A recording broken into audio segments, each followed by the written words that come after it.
Chapter 261. Chapter 62 Different Choices _ 3. The authority of the true gods began to manifest itself, centered around that anchor on the ground, revealing themselves shamelessly in the form of black mists, swarming flies, and various impurities before Pandora and the two silent observers, then suddenly spreading out. They passed through mountains and rivers, crossed fields and walls, and in an instant scattered to every corner of the world. This was an act allowed by the divine king, and from then on, perhaps the gods of the underworld would no longer receive genuine worship from humans, but their existence itself would become an insignificant yet inescapable part of human civilization. From now on, strife, hatred, calamity, lust, and deceit would run rampant in the mortal realm, not a distortion of thought, but a subtle and pervasive influence.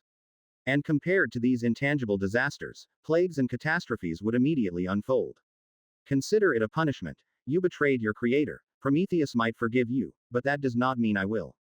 Watching all this happen, Epimetheus no longer hesitated. This was the moment he had been waiting for. He landed on the ground, quietly passing through the garden, and opened the wooden door of the room. In front of him, Pandora, with her back to him, watched in disbelief what was unfolding before her. Black smoke continued to pour out of the jar, announcing its existence to the world. Pandora never imagined this was the so-called gift. All the disasters were released by her, as she valiantly tried to put the lid back on the jar, but it was all in vain.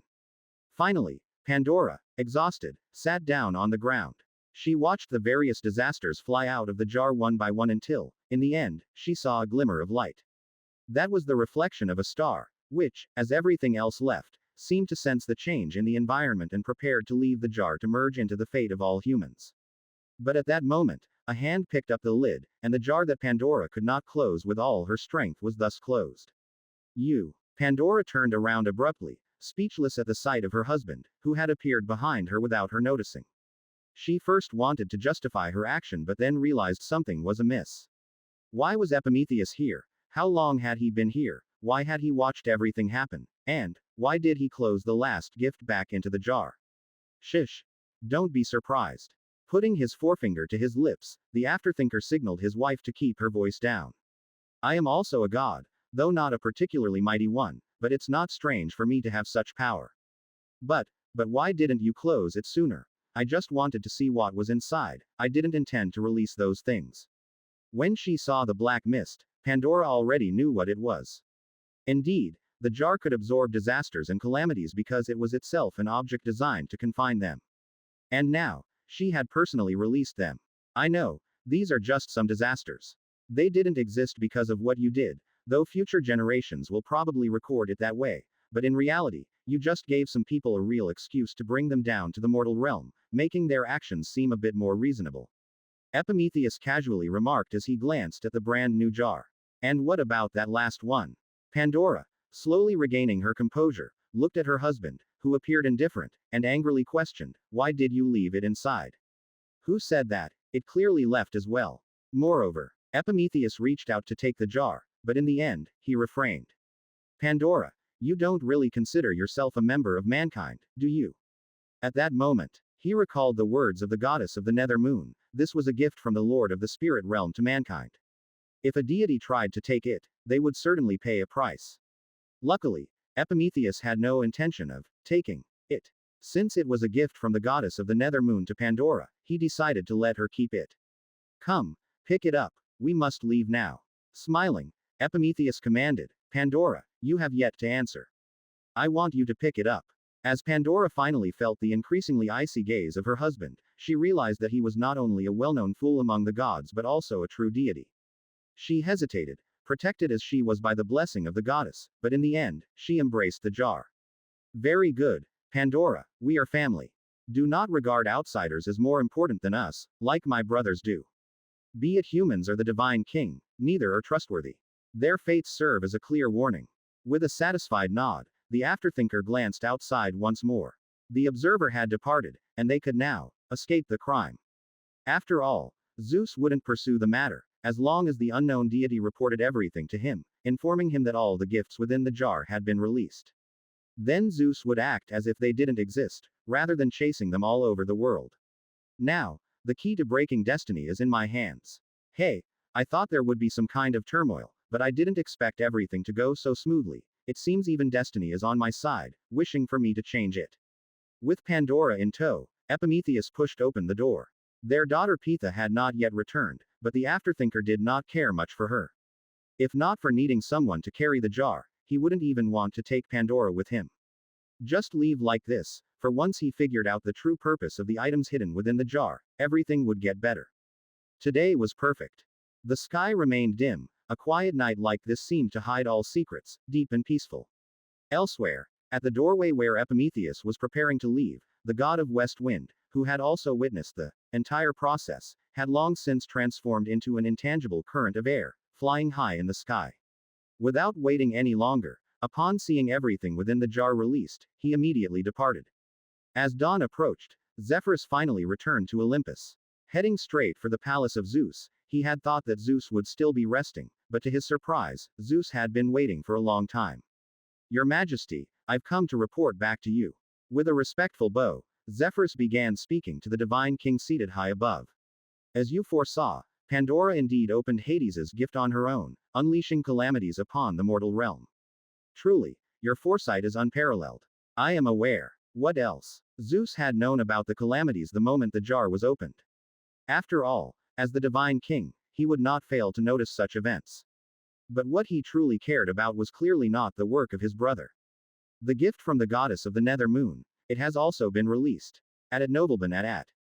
Zephyrus hesitated, then said with certainty, although he felt a bit confused. Nonetheless, the god of west wind faintly recalled seeing a flash of light. It must have been released. There was no mistake. In this regard, Zephyrus trusted his judgment. The fact that he was slightly distracted was rather normal. Perhaps it was just the fatigue from focusing too long, as even a god can feel tired. Chapter 262. Chapter 63 Vows and Beginnings at Novelban at. Backquote. As that's so. Well then, you have done well. Although somewhat regretful, Zeus had anticipated this outcome. Or rather, in his view, the mysterious gift from the spirit realm was like Hades' gift, not truly intended for that divine creation, but meant to be released through Pandora's hands. After all, it is said that among the primordial deities, the Lord of the spirit realm and Mother Night held abilities related to fate. Perhaps they foresaw something. As long as it did not interfere with his acquisition of faith, Zeus now had no desire to pay attention to these trivial matters. After all, Mother Earth would not sleep forever, and unlike other primordial gods, she too needed outside forces to compensate for her deficiencies. On top of that, the Titan, Gaia, who he had imprisoned, was his potential enemy. Since that is the case, Zephyrus, go to the southern seas and inform the Sea Emperor. He seems so eager to inflict punishment upon humans, I now permit it. He may do so in any way he sees fit, and I only want the result. Of course, remind him not to be too hasty, to slightly slow down the timing. Since it is a punishment, humans should be given some time to react. It would be best if they could record all of this. When the humans of the next era are born, let them unearth the demise of their predecessors themselves. Let them know that without the protection of the divine king, the sea and the underworld will bring them catastrophe. Raising his right hand, a scepter embedded with 3 gemstones appeared in Zeus' hand. Today, this divine artifact forged by the previous divine king, though still of questionable power, has acquired some special abilities after being passed down through 2 reigns. With a gesture of the scepter, an invisible force coalesced into a token, the symbol of the divine king's permission for Poseidon to exercise authority on the land. Even if he didn't allow it, Zeus was actually powerless to stop a deity with mighty divine power from exercising their authority. However, many things work this way. Adding an extra procedure can better display the legitimacy of the divine court. And for these minor matters, the deities are willing to give the divine king face. As you command, your majesty, your orders shall be executed. After receiving the token and bowing, the god of the west wind left the great hall and hurried away from Mount Olympus. He had been very busy lately, but thinking about all this being for the coming of the next human era, and that he would soon have his own human followers, filled Zephyrus with motivation. As a deity presiding over a part of meteorology, he believed he would not lack followers in the future. Perhaps one day, he, a true god with only weak divine power, could step by step gaze upon the throne of a mighty principal god. Watching the retreating figure of Zephyrus, Zeus sat quietly in the palace for a while. His gaze, passing through the doorway, now saw the changing laws clearly on the land. Outside Mount Olympus, The great magic net that connected the spirit realm with the present world covered the heavens and the earth. The elemental forces slowly flowed along the strings of the magic net. From beneath the earth, streams of black mist rose, merging with everything in the mortal plane. The breath of the mortal realm was no longer as pleasant, but it paradoxically gained some vitality. Looking at this scene, Zeus vaguely grasped some insight, but ultimately gained nothing. This is the nature of primordial gods. Their inherent station allows them to see things that mortals can only dream of, yet their lack of understanding of their own power prevents them from turning any insight into tangible progress. Because their foundation is hollow, strength gained by instinct and experience may work, but to some extent, it becomes a shackle preventing them from progressing further. It seems that, henceforth, plagues will accompany great floods. The divine authority over mundane things is still too great. It's manageable now, but in the next human century, we can't allow them such unrestrained actions. Musing in silence on unrestrained actions, Zeus indeed thought this way. Although all this sprung from his open or hidden suggestions, just because the divine king could act this way did not mean others could as well. Moreover, Zeus didn't believe that in the future, the gods would completely comply with a normal way of competing for faith.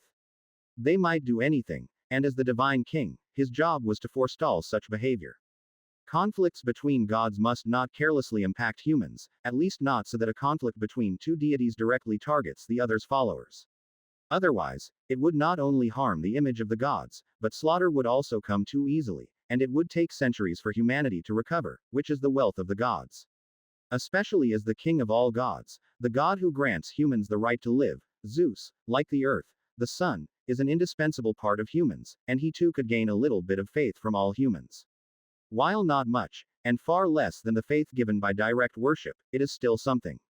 It seems I need to establish a rule afterward, that the gods should not arbitrarily exercise their divine authority, for fragile humans cannot withstand such. I wonder when Themis will return. Although the bronze humanity had not yet perished, Zeus had already considered much. As the divine king, as the greatest beneficiary of the rules, he should spare no effort to maintain them. So he needed to establish a law preventing the gods from destroying humans unreasonably, unless they had directly offended a deity. And to do this, he still needed the assistance of his aunt. Chapter 263. Chapter 63 Vows and Beginnings _2. Backquote. Just in time, the goddess of law seems to be busy with something recently, and by the time she returns, humans will probably be extinct.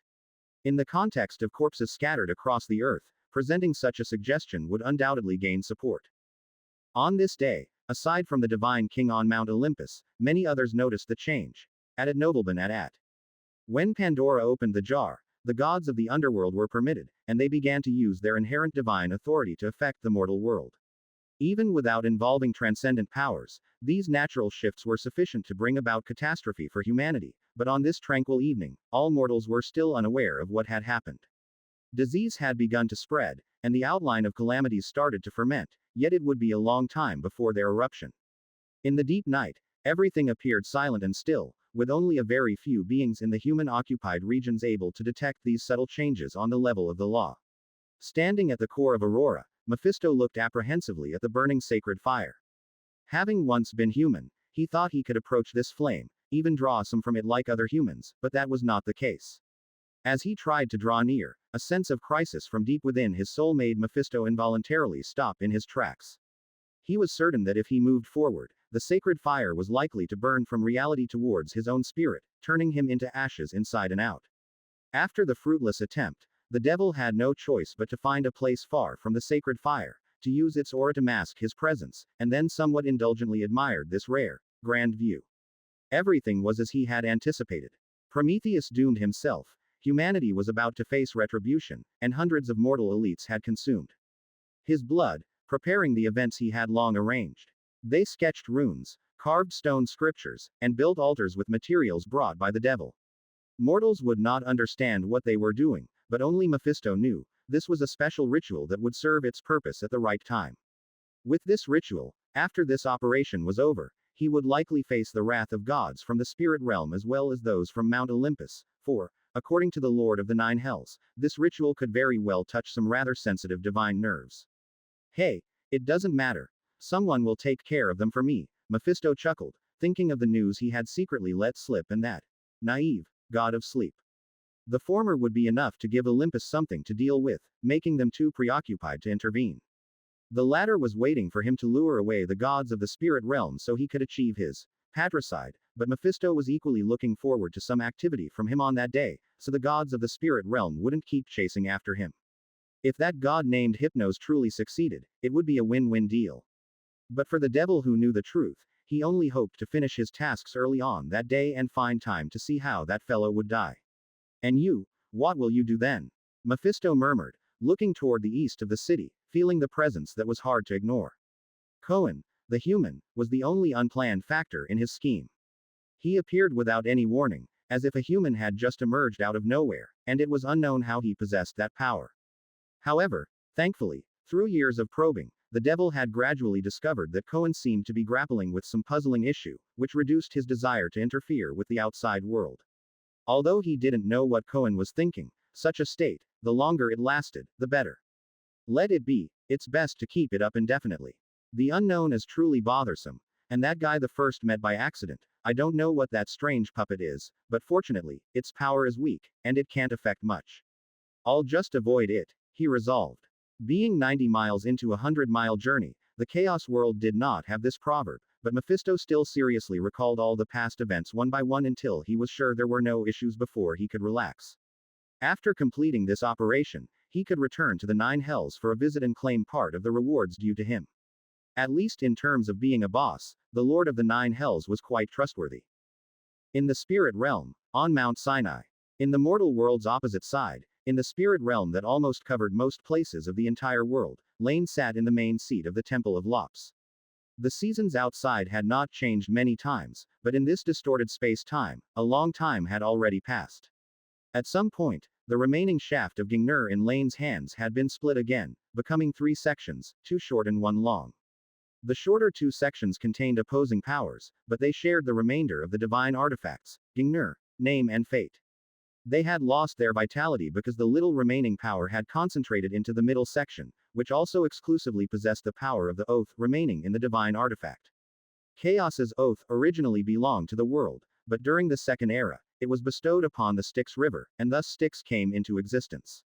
As long as gods swore oaths to the river in the world, they would slightly enhance Styx's power, and if a god broke the oath, after enacting the punishment, the goddess's power would significantly increase. Chapter 264. Chapter 63 Vows and Beginnings _3. By comparison, although Laine could also make people swear oaths to the spirit realm, this didn't actually involve the true authority of the oath but was merely an alternative application of the world's power. However, at present, this divine artifact from beyond the realm clearly wasn't subject to this limitation. The power within this short wooden rod was exceptionally pure, and after being transformed by the spirit realm, only the part that belonged to the oath remained. The rest had been rejected and fallen to the 2 sections before and after this piece. But this power, besides being pure, was also extremely weak, because any oath required a force to oversee its execution, and now, it obviously lacked that power. Originally, Gingnur could respond to the wishes of each person who swore to it, because the existence of the world tree, Yggdrasil, provided the necessary support. The divine tree, which upheld the 9 realms, possessed unimaginable might. It was like Chaos's Tartarus, which, although lacking a clear consciousness, allowing successive divine kings to use it as a prison, no one could question its strength. As a divine artifact forged from the branches of the world tree, Gingnur maintained a connection with its mother, and this connection was the fundamental guarantee that the oath would be fulfilled.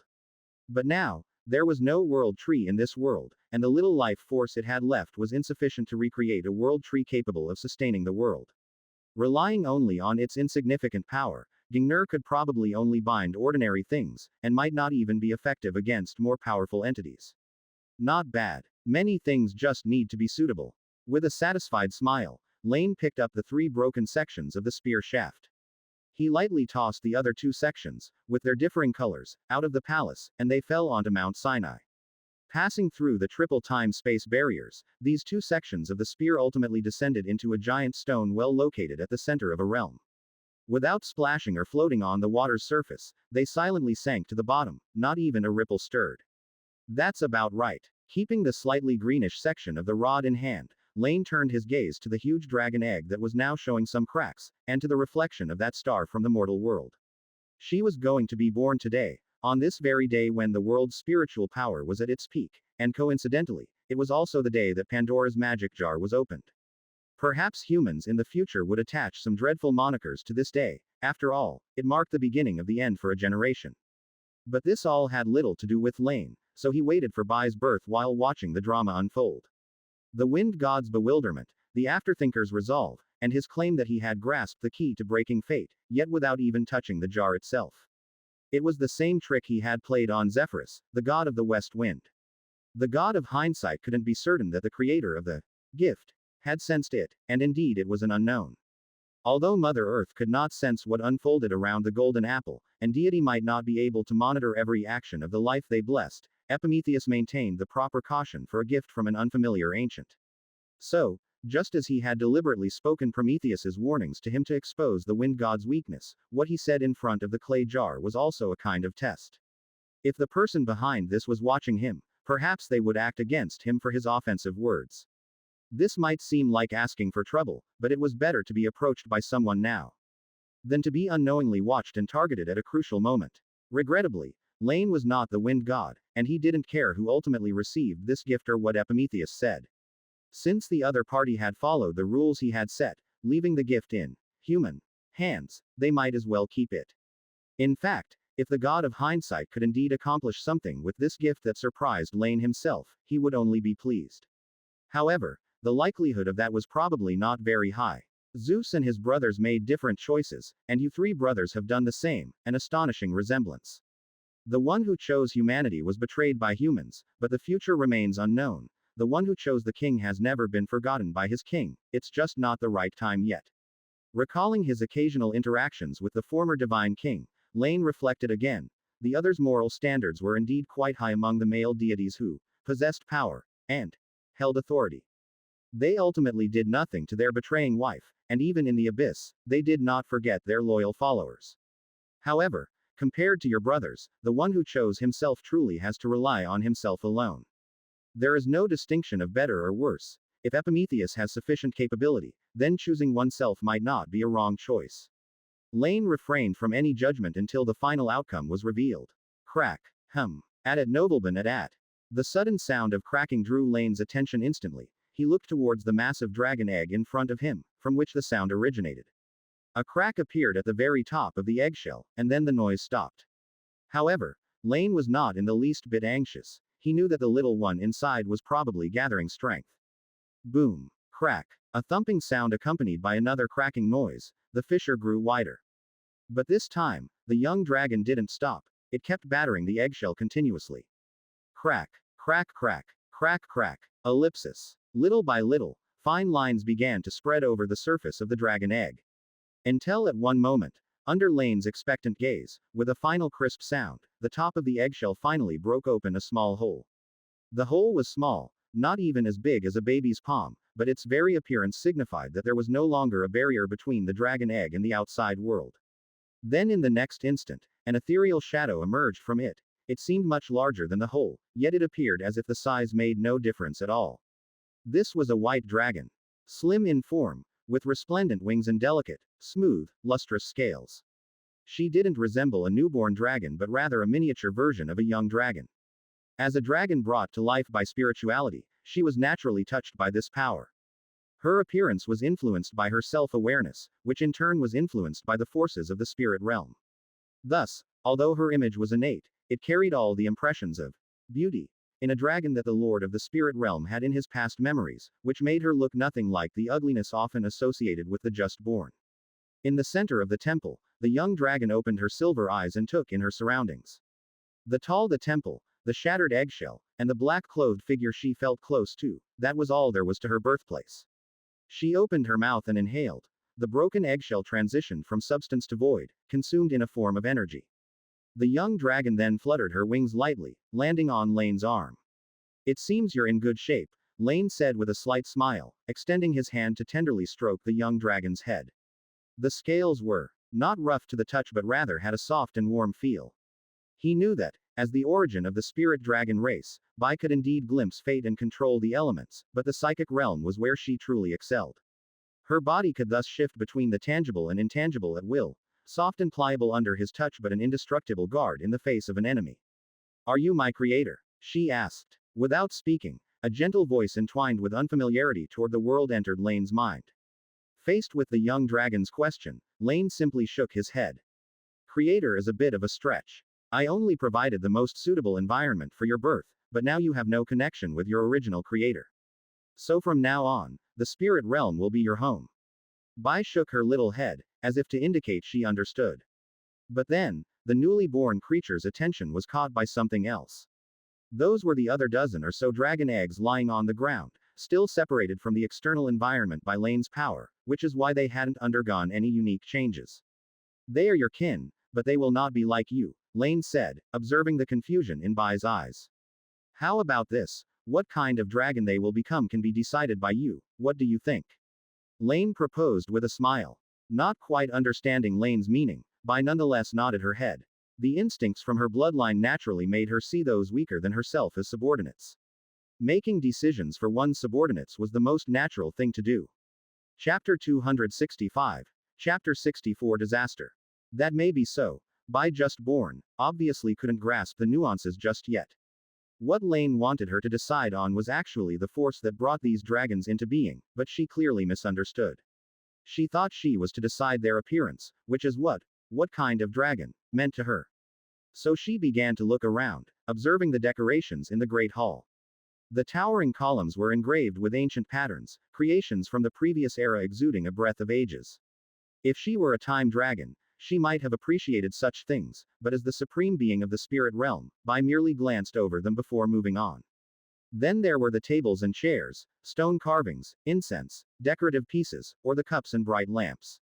These items were aesthetically pleasing, but undoubtedly required a life form with enough experience to appreciate the skill and art they contained. As a newly born dragon, Bai's taste was evidently still basic and crude, so she glossed over these unimpressive things once again. Ultimately, perhaps due to an inherent nature within her bloodline, Bai's gaze lingered significantly when it swept over a relief on the wall. There, a variety of gleaming gemstones sparkled brilliantly, with pure elemental power radiating from them. A perfect match in power and aesthetics captivated Bai instantly. I want this, Bai said, her expression seemingly formal as she pointed with her right wing at the diverse array of gemstones. Quote. After a moment of silence, and facing the young dragon's silver eyes, Laine realized his mistake. It appeared that she hadn't understood his intentions at all. However, glancing at the decorative gemstones, he nodded anyway. These gemstones were after all creations condensed from elemental power, so if Bai chose them, then let her choice represent the elements they symbolized. With a bit of spirituality added, that would be sufficient. With a wave of his hand, the gemstones fell from the wall. At Nobleman at.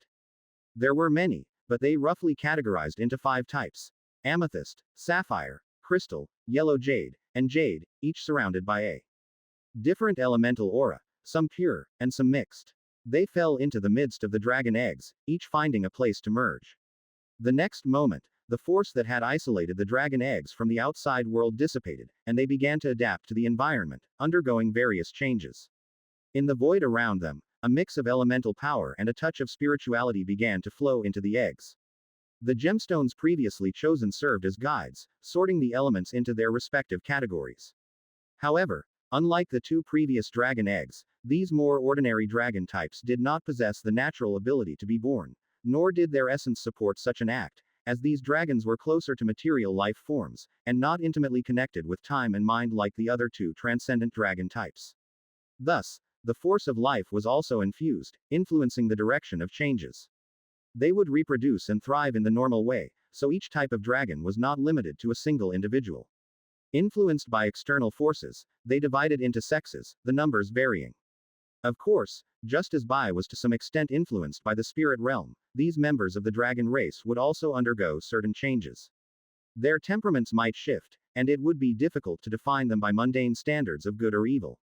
Oh, and there's this. Laine remembered something suddenly and, with a gesture, drew over the texts and memories of the spirit realm, blending them with the essence of spirituality into the dragon eggs. A name is an important part of what constitutes an existence of a living being. Originally, all dragons had an innate name that came from deep within their bloodlines, from the black dragon Nidhogg, who had created them. Through this, the black dragon could deepen his connection with his offspring, and in return, his descendants could access the knowledge left in the bloodline by their ancestors, allowing the dragon race to better survive and thrive in the new world. But those transformed by the spirit realm had clearly lost this ability, and Laine had no intention of allowing them to inherit what the black dragon had intentionally left in their bloodlines. Since they lacked an inherent name, he simply decided to give them each an extra one. All right, since you've chosen their forms, you'll be responsible for watching over their birth, Laine concluded as he retracted his right hand. Unlike Bai, who could be nurtured more quickly with the power of time, the time dragon must genuinely experience sufficient time, so there was no need to wait. Seeing Bai looking somewhat expectant, Laine gave one final reminder. But remember to choose an official name for yourself as well, that's a very important matter, he said. Okay. Bai responded nonchalantly, shaking her head as the young dragon flew into the midst of the group of eggs. She hovered above the tallest one, as if they were all clustering around her. The sun of the outer world rose, while the moon of the spirit realm remained unchanging. However, a mysterious atmosphere gradually spread. It seemed that ever since the day of the era's shift, the world had never been quite peaceful. Ellipsis. On the ground, the morning sun was just rising. Lord Andy, please come in. A middle-aged man with tired features welcomed Andy into his home in Giant Wood Town. Years had passed since the creator had departed, and the powerful among humans had gradually begun to break free from the old rules and order. Chapter 266. Chapter 64 Disaster _2. Some among them were no longer satisfied with the past and sought to differentiate ranks in various ways, just like the courtyard before their eyes. Unlike the small yard Andy once lived in, this spacious courtyard was filled with decorations, plants, and some unnameable things. It seemed somewhat contrived. Andy felt that even the simple cups and pots in Laine's small yard had more charm. There was no helping it. Owing to the low artistic level of the Bronze Age, these items could scarcely exhibit any aesthetic appeal, but as a means of distinguishing from the dwellings of ordinary people, the effect was indeed striking. If it weren't for the impending cataclysm, perhaps in a few decades, humans might have developed primitive small manners. But now, there seemed no chance for that. Let's hear it then, Andy said in a solemn voice. Why rush to summon me here? What's the matter? The wilderness these days was far from peaceful, with only a few days' journey separating the two locations, but the road was fraught with fierce wild animals. However, Andy, who had hastened here, appeared more composed than the host himself, seemingly unbothered by fatigue. Although the decades hadn't changed Andy's appearance, his temperament had become vastly different. It has been a trying journey, Lord Andy, the middle-aged man began with some caution. At nobleman at. I've heard that you possess certain, extraordinary abilities. If you're referring to those little tricks that assist dramatic performances, then indeed, Andy replied, nodding. He didn't hide it. In fact, there wasn't much to hide. He indeed had learned a special skill called meditation, but that was as far as it went. Simply increasing his spiritual power didn't show any distinct traits, and as for that special carving, he still lacked the qualifications to use it. As for the so-called little tricks, they involved using one's spiritual power to manipulate the strings of the ever-present magic net, granting abilities such as controlling fire and water, and healing minor wounds. Even without much magic power, this didn't hinder the control of elements with one's spirit. Were he to live another 100 years, perhaps Andy could have derived something from these abilities and created rudimentary spells himself, but for now, they weren't as damaging as the brute force impact of his spiritual power on others. This was why these abilities had drawn little attention before. After all, Andy's methods, resembling performances, hardly seemed like a path to transcendence. Furthermore, there was no concept of a transcendent path among humans of the time. I'll be blunt, Lord Andy, we need your help, the middle-aged man said with a serious expression as he sighed. For reasons unknown, recently in Giant Wood Town, many people have suddenly become weak, lost their appetites, and started coughing and wheezing. At first, everyone paid it no mind, attributing it to fatigue. You know, life has been getting tougher for everyone in recent years. Andy merely nodded, offering no reaction. While he remained kind at heart, Andy had come to take the words of the priests with a grain of skepticism. Perhaps the lives of the common folk were harder without the gifts of the divine, but this certainly didn't apply to the man before him. If that were all, it wouldn't be much of an issue. They were just weak and nothing more severe had happened yet, the middle-aged man continued in front of Andy. But we soon discovered that these symptoms can spread. At first it was just a few people, then dozens, then hundreds. We can't see a pattern to the spread. It seems anyone living in this town could be struck by it. So, you don't know how to solve it, and even you have caught this unknown thing. That's why you thought of me. Andy asked, his brow furrowed. But why would you think I can solve this problem? What? I've caught this thing, too. However, as soon as Andy finished speaking, the middle-aged man was taken aback. Aside from feeling tired, he had no other sensations. If this thing you speak of is the same as what I see, then you probably have caught it. It just hasn't taken effect yet. Like the toxins of some wild animals, maybe it lies dormant for a longer period, Andy said, detecting the man's abnormality with his spiritual sense. The man's breath and body exuded a substance that seemed unhealthy. Sigh. Lord Andy, I didn't hold out much hope, but now that you can see the presence of these things, that's already a promising start, the middle-aged man said, taking a deep breath and managing a strained smile. Then let's go. Take me to the others, Andy commanded, his voice serious. Although he didn't know what this substance was, if he surrounded himself in the wind element from the magic net with his spiritual power, he could keep it at bay. So, he wasn't too worried about this unknown substance. However, others obviously could not do the same, so he needed to understand more deeply the patterns of spread and the origin of this substance. Although those humans contaminated with the substance weren't in mortal danger now, that did not mean they wouldn't be later. In the past, Andy had seen a human invaded by a chronic toxin, who after wailing in agony for a week, died in pain. The experience had shocked him profoundly at the time. Chapter 267. Chapter 64 Disaster _3. At Novelban at air, this substance can be transmitted through the air. Not only that, but it can also cling to food and water sources. After visiting 3 places in succession, Andy gradually discovered the commonality of this special existence. They seemed to exist in different varieties, but no matter which type, they were invisible to the naked eye. Even his spirit could only see their presence, without being able to understand their characteristics more deeply. Andy didn't know if this was because his spiritual level was not high enough, having not reached the transcendent realm described in the information of the wood carvings, or if these things were simply beyond understanding, but now, he couldn't eradicate them from the root. All I can say is that it seems to be afraid of fire, perhaps because of the power of the sacred fire. If you cook food and water with fire, these things will be destroyed. But beyond that, I have no way to deal with them. Shaking his head slightly, Andy finally suggested. Try to keep those infected with the disease separate from others. If the distance is far enough, the spread should no longer be effective. What about us who are already infected? His expression changed again, but the middle-aged man who had followed Andy for half a day still tried to maintain composure. You priests claim to be entrusted by the Creator to guard and control the power of the sacred fire, don't you? Since this unknown substance fears flames, perhaps the sacred fire can solve this problem.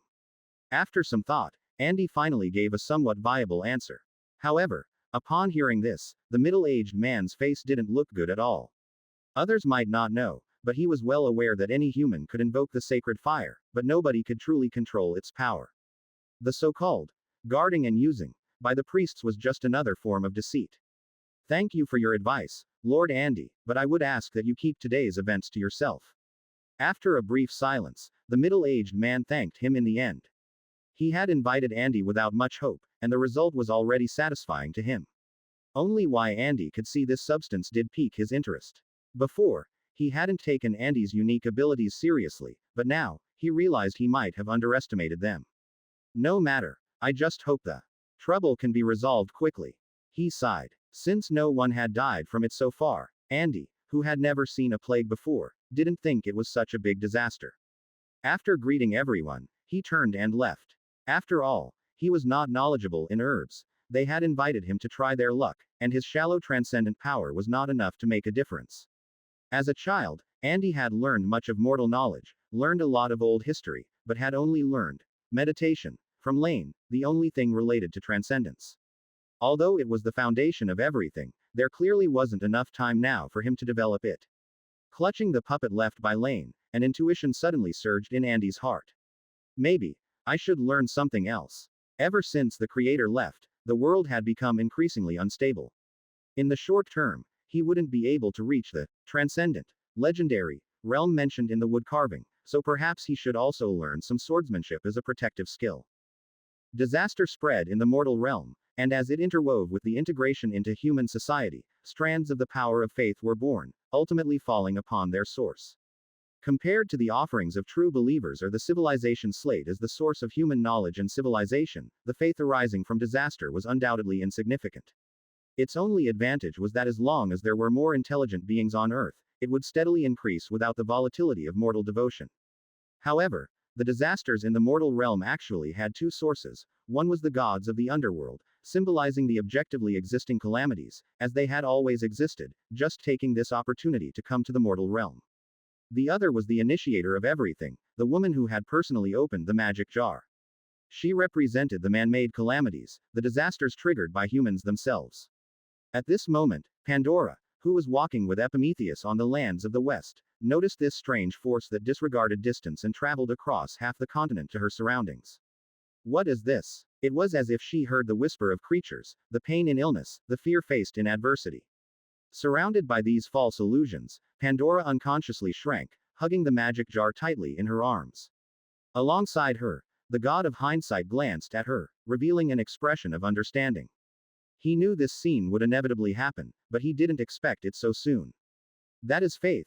Deities can become stronger because of it, but I advise you not to touch it casually, or I cannot assure you of the consequences.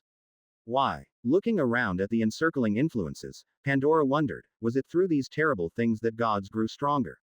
Recalling the grand hall where she was born and the majestic divine king, she couldn't help feeling a strong sense of contrast, just like the different senses she had received from her husband one after another. Because your essence ultimately is not that of a deity, and that is unchangeable. Pandora, as the first woman in the world, your body before birth was just an ordinary stone, made exceptional only because it carried the divine objects brought by my Father God. While this endowed you with a faint divine nature from birth, it does not enable you to absorb faith. Chapter 268. Chapter 64 Disaster _ 4. As an assistant in the creation of humans, Epimetheus' understanding of faith had become profoundly deep. Indeed, this power could swiftly help deities amass divine power, and even break the ceiling of godhood if the flow of faith was constant. However, the prerequisite was that you had to possess godhood. At the very least, you had to be a quasi-god like a territorial god, possessing a territory similar to godhood.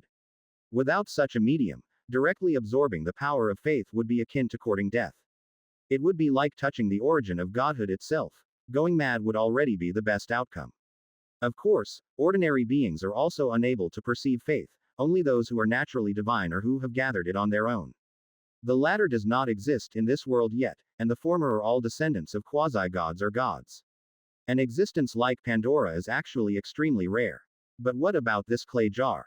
Isn't it said that the things inside can change the impossible? Surrounded by a tumult of faith that was considerable to her, Pandora felt somewhat suffocated.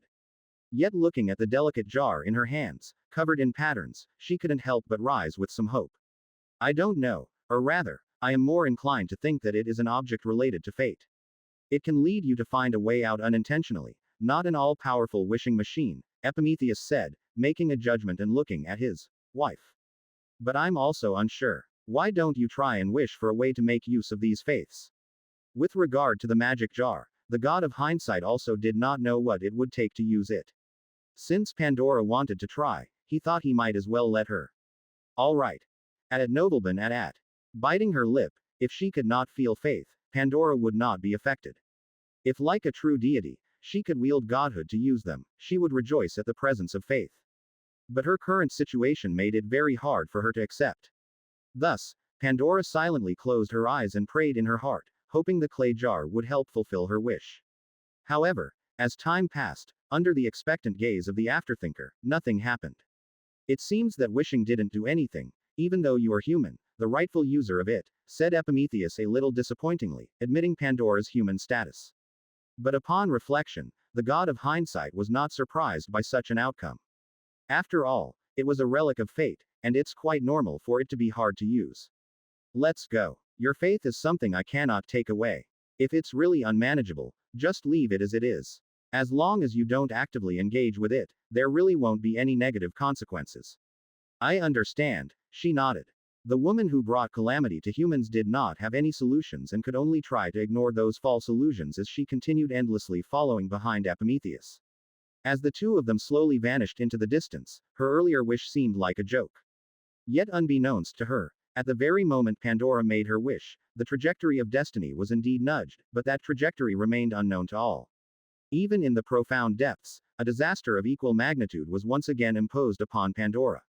This is destiny, the prophecy that the divine king did not wish to foresee for himself, because when you observe it, it also observes you. The giver of the gift does not wish to use it himself, for the amount you ask of it is inevitably the amount you must pay.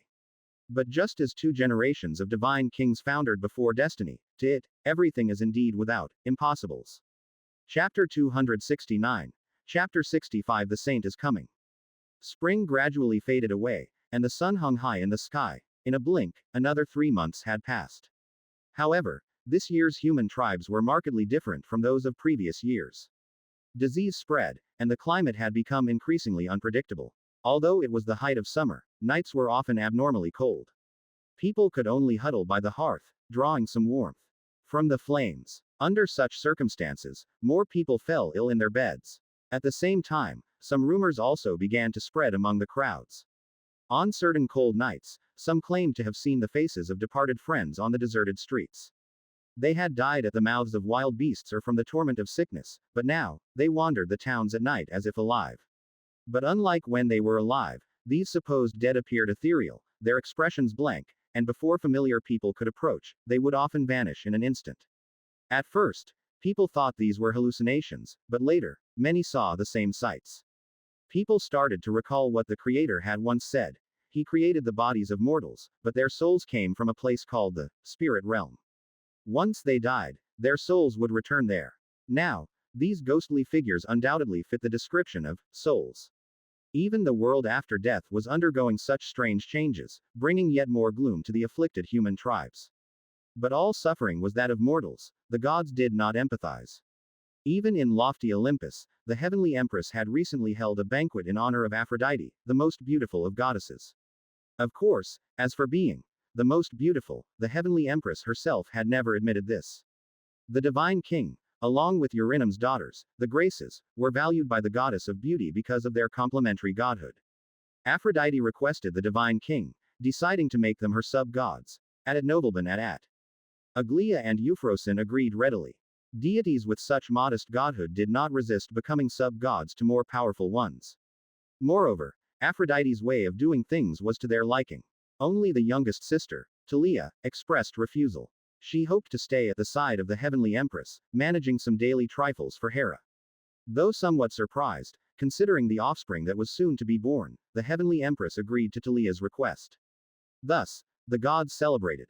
They sent gifts, hoping to garner a smile from the goddess. Even Poseidon, lord of the sea, who had also come, did not hesitate to lavish attentions on the goddess of beauty, ignoring the disapproving looks of Amphitrite, the sea empress, and boastfully revealed his intentions. He had commanded his eldest son with the sea empress, the demigod Triton, to wield his trident. On Poseidon's command, Triton would raise waves to bring death to humans.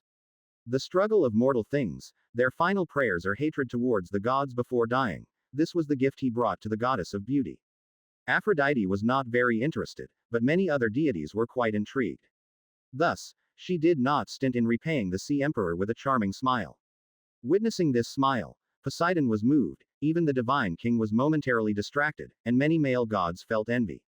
They nearly overlooked the difference in power and status between them, and only Hera seethed secretly. Although the banquet was for Aphrodite, it was only because of Hera's duties. As a goddess, she had no fondness for Aphrodite's behavior. She should be restrained. With an unchanged expression, Hera glanced at the divine king, who pretended as if nothing were amiss. Marriage is the best solution. I am considering this for the sake of all gods. If she continues like this, it will only lead to discord among the deities of Olympus. That was the thought, but looking around, it seemed there was no god present worthy of marrying a powerful goddess born from the blood of Uranus. So Hera had no choice but to suppress her emotions temporarily, showing a decorous smile. The gifts having been presented, the banquet continued. However, soon after, one of the deities stood up. The gods around glanced at him, then knowingly turned their attention away. That was the god of the sun, who drove the golden chariot. Dawn was approaching the mortal world. Other gods cared little for the passage of time, but he could not stay, as he had his own duties to fulfill. Helios. Just then, the divine king at the high table suddenly called out to him. Your Majesty, may I inquire as to your command? Pausing, Helios bowed slightly and asked softly. A small matter, my friend. The time is about right. Poseidon's feast is about to unfold, and we should also consider the aftermath. With a smile, Zeus, under the gaze of the gods, produced a golden decree. When your chariot passes Aurora, hand this to them. It will tell mortals why they have lost the blessings of the gods and why disaster has come upon them. It is not due to themselves, but because of the presumption of Prometheus and the madness of the afterthinker. I understand. Taking the decree, Helios turned and left. Blaming the sin on the two deities seemed like an attempt to absolve them, but the gods did not care much. Whether those priests were guilty or not, they were about to die anyway, so there was no need to keep sin upon the deceased. In contrast, the two creator gods were still alive. Chapter 270. Chapter 65 The Saint is coming _2. Humans of the next epoch will understand history thus, because of two gods who created humanity, humans were born, and then they moved desperately towards extinction. This is the true history. The mortal realm. The air was thick with panic and sorrow among the crowd as, starting 2 months prior, mortals contaminated with disease began to die off one after another. This calamity, different from natural disasters and wild beasts, sparked greater fear among humans, for the unseen was far more unnerving than the seen. Fear stemmed from the unknown, and to calm people's hearts, the priests had to conduct 3 grand rituals to the gods in succession to provide a reasonable explanation for the disaster. They didn't expect any response. Ever since the Creator departed, communication between humans and gods seemed to have been severed. They intended only to appease the populace in the name of the gods, and then to pray for a swift end to this terrible plague. Today was the 3rd ritual. In the center of Aurora City, the high priest Momon stood outside the grand temple, silently observing. The ceremony had already begun, but he did not go to preside over it himself, instead choosing a junior who had never drunk of the demons' blood and still held some reverence for the deity. His reasons were sound. After all, he was old, and the day would come when he would need to be replaced by a younger generation, so people easily accepted his explanation.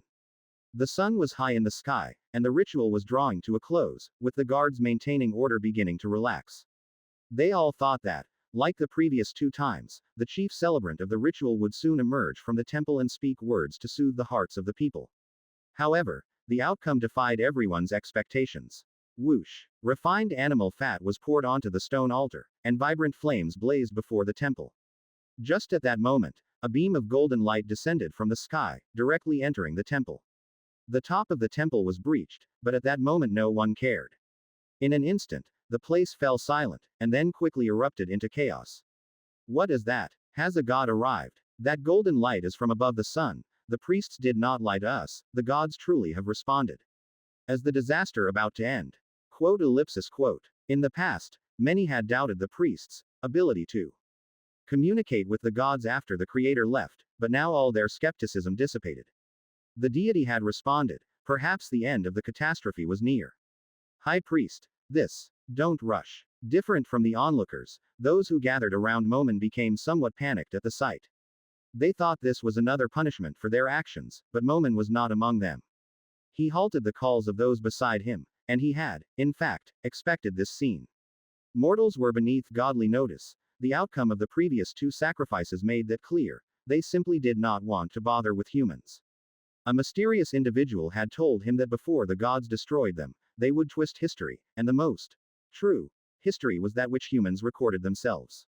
That's probably what he meant by the scene unfolding before them now. Perhaps this so-called divine pronouncement was not one of redemption, but of destruction. Let's first listen to the revelation. Let's see what command the deity will issue at a time like this. Looking at the composed high priest, the people around him were influenced and fell silent. To the common folk, this scene meant the high priest had known all along that the gods would respond, only the ordinary priests were unaware. This deepened their trust, as it was only natural for the high priest to be more powerful. Thus, the crowd soon returned to a state of solemn silence, quietly awaiting the outcome. Time ticked by, and as the sun began to tilt, the great doors of the temple finally opened once more. The chief celebrant, who had been tasked with leading the ritual, staggered out, leaning on the door. For some reason, his steps were unsteady. What did the revelation say? Seeing the chief celebrant emerge from behind the doors, Momen was the first to speak. At it nobleman at. High priest. The chief celebrant took a deep breath. His demeanor was not the joy people expected. His hands trembled slightly, and in his palm, he clutched a token cast in gold with intricate patterns carved into it. Though tranquil at heart, his expression grew grim. Momen stepped forward to take the token from the hands of the speechless chief celebrant. The other did not resist, and the moment the token left his grasp, he collapsed to the ground as if losing his support. Momen made no reaction to this scene, for as soon as the token was in his hand, the content of the revelation was transmitted into his heart. Silently digesting the information, Momen soon understood why the other had not come out of the temple sooner and why he behaved in such a fashion now. For those unaware of the truth, this scenario was indeed hard to accept. But for those who knew, Momen only saw the gods' ruthlessness. However, that was normal, he wasn't exactly a good person himself. At some point, the previously clear sky began to be obscured by clouds, blocking the sun. Holding the golden token, Momen slowly turned around, all eyes in the crowd focused on him. The joy from receiving the revelation had vanished. Now, looking at the chief celebrant fallen on the ground, they knew the result was probably not favorable. Perhaps the gods did not wish to save them, and this golden token was their rejection. Ladies and gentlemen, the gods have sent down a revelation, which I shall read on their behalf. Facing the crowd's gazes, Momen looked somber, yet resolute. Chapter 271. Chapter 65 The Saint is Coming _3. At this moment, he was like a devout believer, readily accepting the divine punishments bestowed upon him. He placed the golden token on his chest and loudly recited the content of the oracle. In the past, when the creator Prometheus committed a grave sin in the divine court, he did not deny his guilt. The divine king judged him, and as punishment, withdrew his blessings from humanity. Now, the divine king has given the first woman, Pandora, to another participant in the creation of humans, the afterthought Epimetheus, and also bestowed upon him a gift from Hades. Hades cautioned him. This gift contains the sufferings and calamities of the mortal realm, and you must not open it. Yet, in the end, they were released. So, someone asked anxiously, High Priest, are all the epidemics we've recently encountered originating from Pandora, from that woman? Yes. His expression growing graver, Momen nodded slightly. Then is the deity sending down oracles to help us out of these calamities? Someone else asked. No. The divine king's words are absolute. When Hades' gift was opened in the mortal realm, it was as if he permitted their existence. This cannot be undone. As for the oracle's final content, holding up the golden token, Momen began to speak. The divine king rules the sky and the earth. The sea emperor rules the seas and storms. Hades presides over the underground mines and the underworld. Because of humanity, Hades has been able to spread his majesty upon the earth, which has deeply displeased the sea emperor. Thus, he will, today, rectify this error. Rectify the error, you mean? Exactly. Looking at the humans before him, Momen spoke calmly. We are that error. Ellipsis. Above the expansive and limitless ocean, as calm as ever, was the sea area near the sea emperor's palace, with a faint divine force encircling the surroundings. Ever since Poseidon claimed this place from the line of the ancient sea god, there have been no calamities here, as he is the master of storm and tsunami. Even the latter, having been forged into a divine artifact by the Cyclops, did not affect its master's use. However, on this day, beneath this tranquil sea surface, a significant number of shadows had unknowingly gathered. Above the sea, the waves too were lifting up a figure. With a human torso and a fish tail, looking very young and bearing some resemblance to Poseidon, that was the sea emperor's firstborn and Amphitrite's son, the demigod Triton. At this moment, he was holding a blue trident in his hand. An invisible force was flowing through the weapon, and the ocean's depth and anger seemed to manifest on this divine artifact. Such a powerful force, this divine artifact, is this what it feels like to be a true god? I was so weak in the past. Before a true deity, I was nothing but an existence that could be easily killed. Intoxicated, this was the first time Triton had felt the power to shake the seas. In the third era, as more and more mortal things were born, deities began to frequently produce offspring that were not eternal, and he was one of them. As the sea emperor's firstborn, Triton had noble blood but not matching strength. Even though most deities treated him with courtesy for his father's sake, he still felt they were mocking him, scoffing at his weakness, laughing at him for being mortal and killable. This made him crave power all the more, and at the same time, hate mortals even more. It's a pity that I can only possess this divine artifact for a while. With some regret, immersed in the sensation of boundless power, Triton couldn't help but lightly swing the trident in his hand. The next moment, wherever his gaze reached, 100-meter-high waves rose from nothing, with everything happening so effortlessly. With the divine artifact in hand, Triton even felt his senses infinitely extended, as if this vast expanse of sea had become part of his body, which could surge just by a thought. This is how true gods wield their authority. They don't need to know how to do it, they just think, and the things of their authority respond to them. This is also a rare power for deities at sea. Otherwise, with the trident forged from Poseidon's tsunami godhood, it could shake 1,000 miles of coast. This is the value of divine artifacts. In the hands of the powerful, they can become even mightier, but in the hands of the weak, they still possess fundamental power. Although the trident of the Sea Emperor lacks quite a bit compared to a high-grade artifact due to Poseidon's realm being too sparse, it suffices to grant Triton the divine authority of a true deity. Ha ha ha. Come. With a hearty laugh, Terry raised the trident high above. Instantly, the ocean's currents heeded his call, with wave upon wave churning up. At it nobleman at. And amongst the waves, the dark shadows that had been lurking below the sea's surface began to surface one after another. Some were the offspring of Pontus, the primordial sea god, father of the sea monsters. Others were creatures that had been imbued with the blood of marine deities in numerous divine wars, gaining greater strength from the divine blood, and instinctively obeying the progeny of powerful deities. Low intelligence, fierce courage, ferocious appearance, these demonic monsters in the eyes of mortals had been summoned by the Sea Emperor and now submitted to the power of his weapon. Stroking the trident, Terry reveled in this commanding sensation, his only regret being the low intelligence of the sea monsters. However, that was sufficient.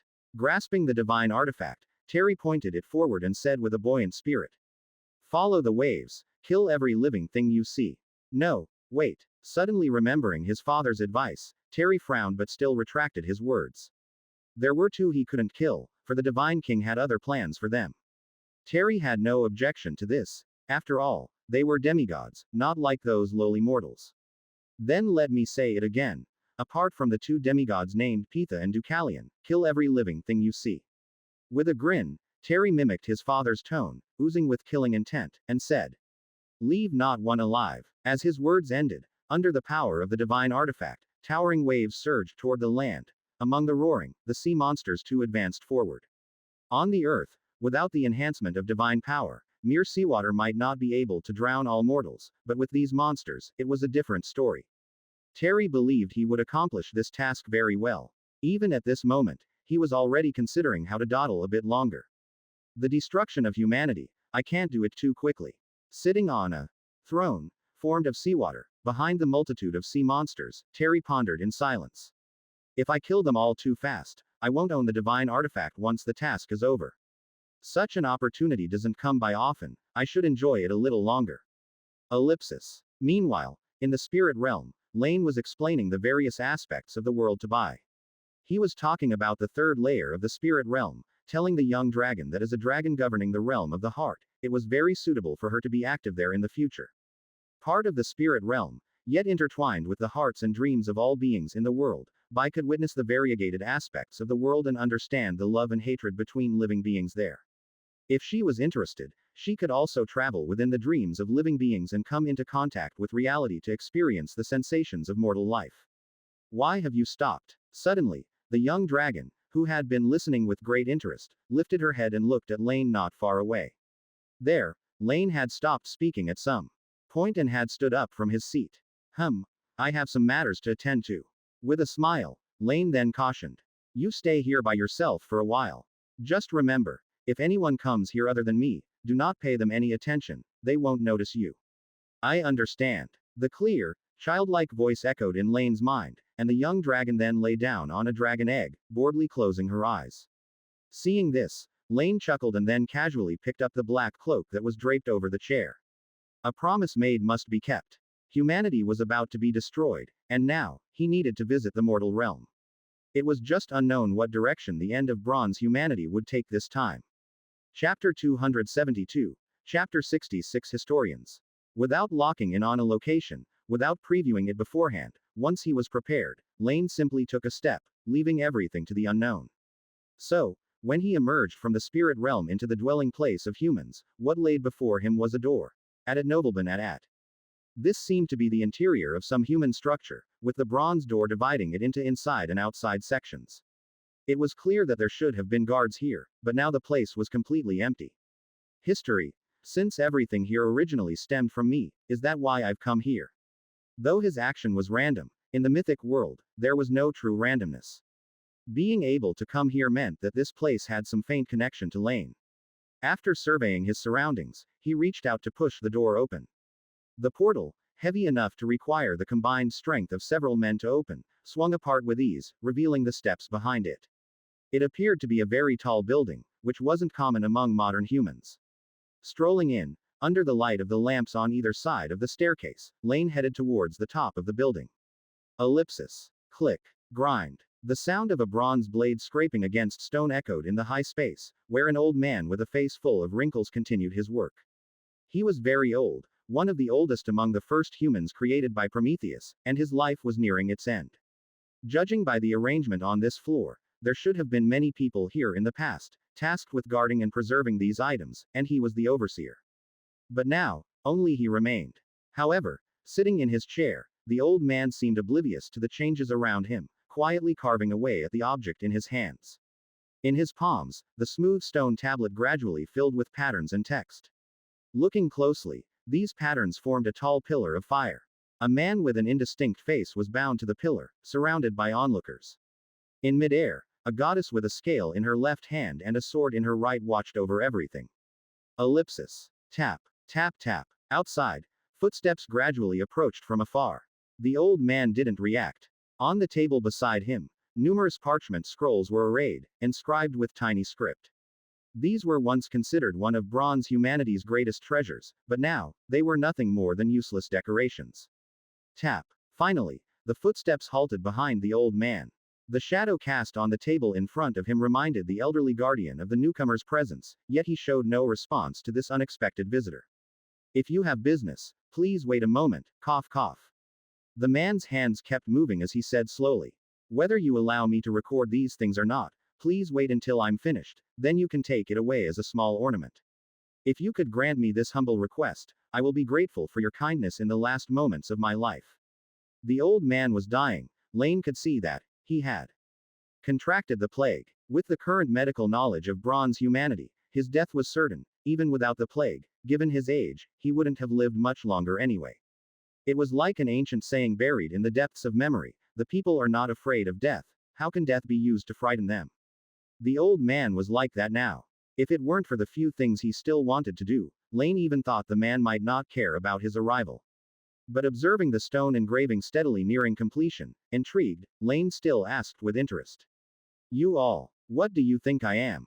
After climbing over 100 steps and reaching the top floor of the building, Laine also understood the purpose of this place. In the spacious room were hundreds of wooden racks, on which creations containing written records were stored. This was where humans collected knowledge. They recorded the technologies of humans from the previous era, passed down by the Creator, and stored them here. As for the old man in front of him, he seemed to be the one in charge of organizing them. You must be a god, as the young people said. The gods are going to destroy humanity. They wanted me to leave with them. But where could I go? I won't live much longer anyway, so I simply stayed here. If bronze humanity can continue, they will eventually return one day, and perhaps they will see something I have left behind. If bronze humanity is to be extinguished, then it doesn't matter where I stay. Having finished the illustration, the old man started to carve letters into the stone tablet. Watching this scene, Laine felt a sense of déjà vu. Young people, although the ages of bronze humanity do differ at creation, the actual time you all have existed is quite similar. Some were born middle-aged, while others were children. Moving beside the old man, Laine looked at the stone tablet. The length of life is not the standard for measuring youth or old age, Your Grace. It is the mindset, knowledge, and view of the world that make me say they are young.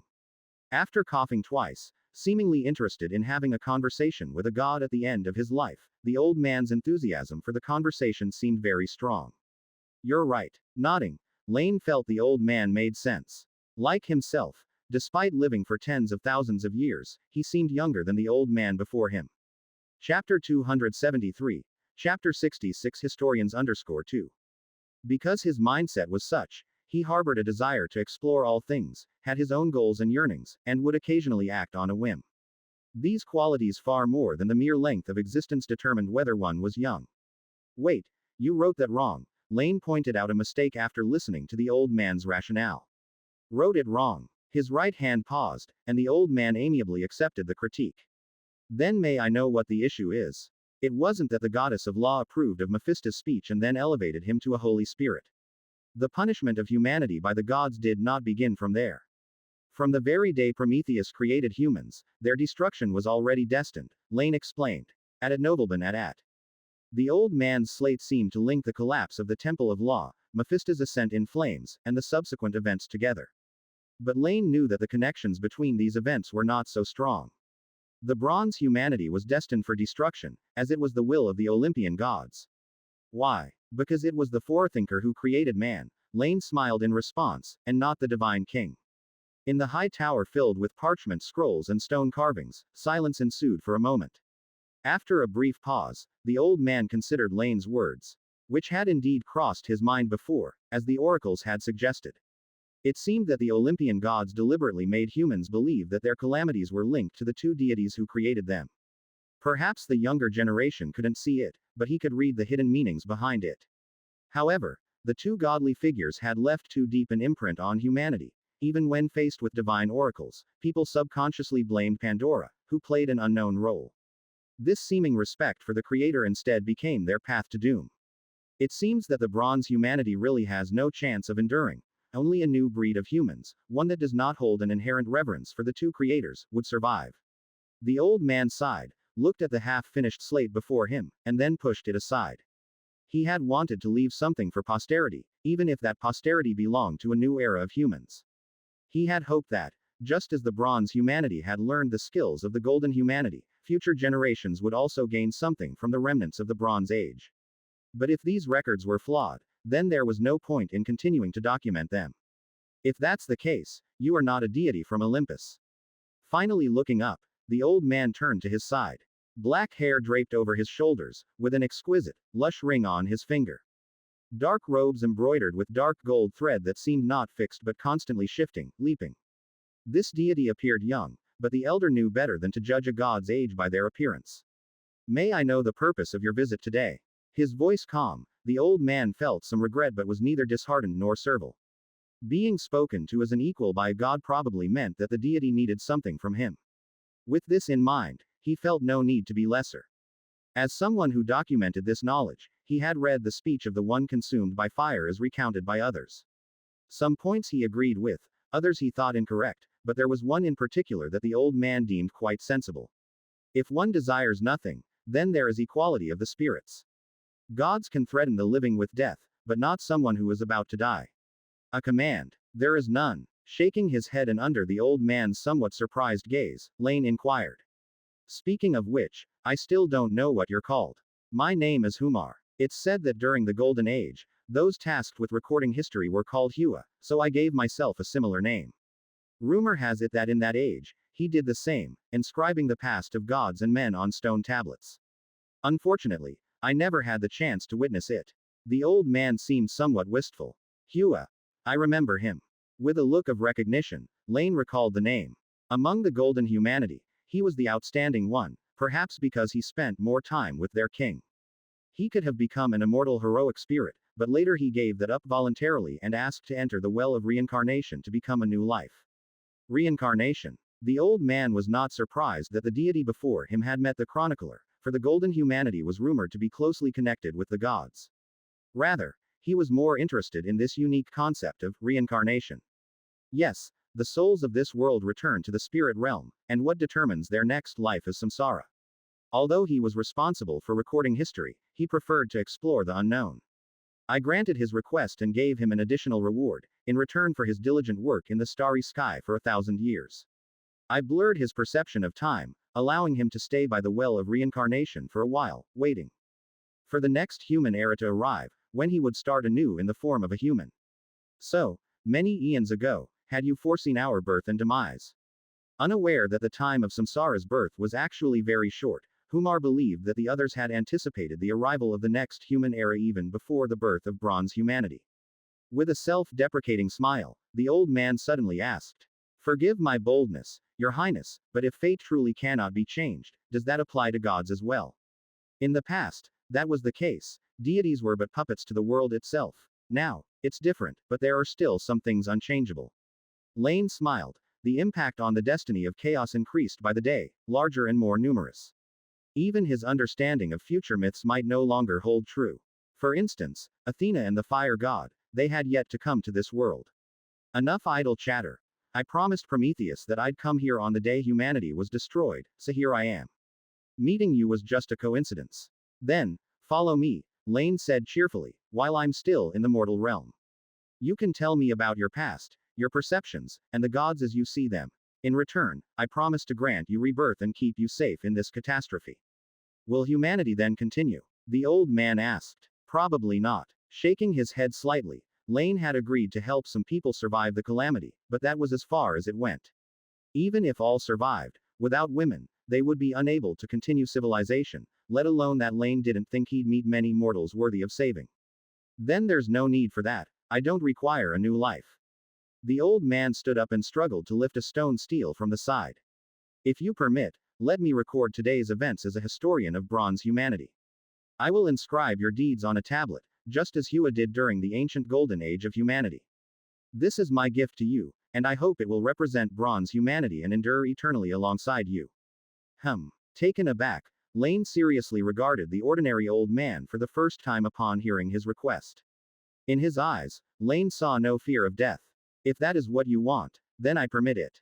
But, there's no need to give it to me, leave it for humans instead. The tide of the ages surged forward. Perhaps those resplendent souls were never limited to just the epic sagas. In past lives, as well as the present, Laine had never been one to throw himself into ideals recklessly, but he had always respected the decisions of these idealists. So he glanced around, and his gaze ultimately pierced through the walls to behold the entirety of Aurora City. The city was thrown into chaos, people venting their fear, with only a few places as exceptions. Like that grand and imposing temple, and the charred figure kneeling on the ground. Divine King's Temple, is that where your former high priest is kneeling? Yes, that is the sanctuary of the Divine King. It used to belong to humans, but now, a miracle has manifested there. The old man seemed to understand something, but he was about to die, and humans were on the brink of extinction. Now, all he wished to do was leave as much of his own mark on the future, as much of the Bronze Age, as possible. And Laine's response did not disappoint him. Then let it be placed there, in front of the great temple where bronze humanity worshipped the Divine King, display the final verses of this age. All began with Prometheus, born from deceit, and thus the end of this era should be buried with them. With a smile, Laine spoke slowly. Let your record accompany that ugly soul. Nobility and baseness complement each other. Chapter 274. Chapter 67. The bet. Everything that happened in the skyscraper was known only to the two people involved. At the end of his life, the old man picked up the stone slab and followed Laine down from the towering building. There was no hurry, and Laine even slowed his pace because of the old man's decaying body. But the passage of time never stopped for this reason. In Aurora City, people who had heard the oracle were running around in panic. Some knelt to pray, some sought what they thought were safe places to hide. The whole city seemed noisy and chaotic. In comparison, on Mount Olympus, the gods looked forward to the scene below with anticipation. Even from a great distance, they could notice the blurring of the edges between sea and land at the eastern edge of the continent. Triton, the son of Poseidon, was about to bring a gift to the gods, which is also one of the acts performed before the real feast began.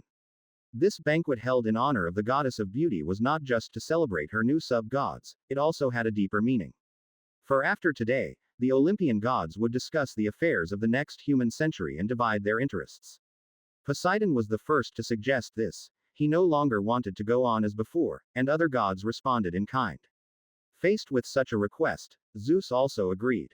Even as the divine king, Zeus was far from doing whatever he wanted. Nowadays, his kingship relied more on his siblings, and the combined strength of 6 powerful deities made his position stable. Therefore, under these circumstances, he must also listen and cater to some of their demands. Of course, these were matters for later.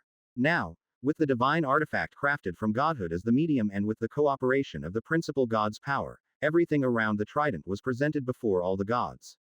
With the lower body of a fish and the upper body of a human, Triton looked vibrant. He pointed into the distance, watching the sea monsters in the waves tear the beasts to shreds. Occasionally, he took action himself, enveloping birds that were too slow to take flight with seawater and watching them suffocate to death. Added nobleman at. Look, this is the fate of mere mortals, the consequence of deceiving a deity. They act recklessly when they think gods are not watching, but once we discover everything, all they can do is quietly await death. After gulping down a large cup of nectar and watching this scene, Poseidon smiled. He had wanted to act for a long time, but Zeus, concerned about the divine court's reputation and the image of the gods, stopped him. But now it wasn't too late.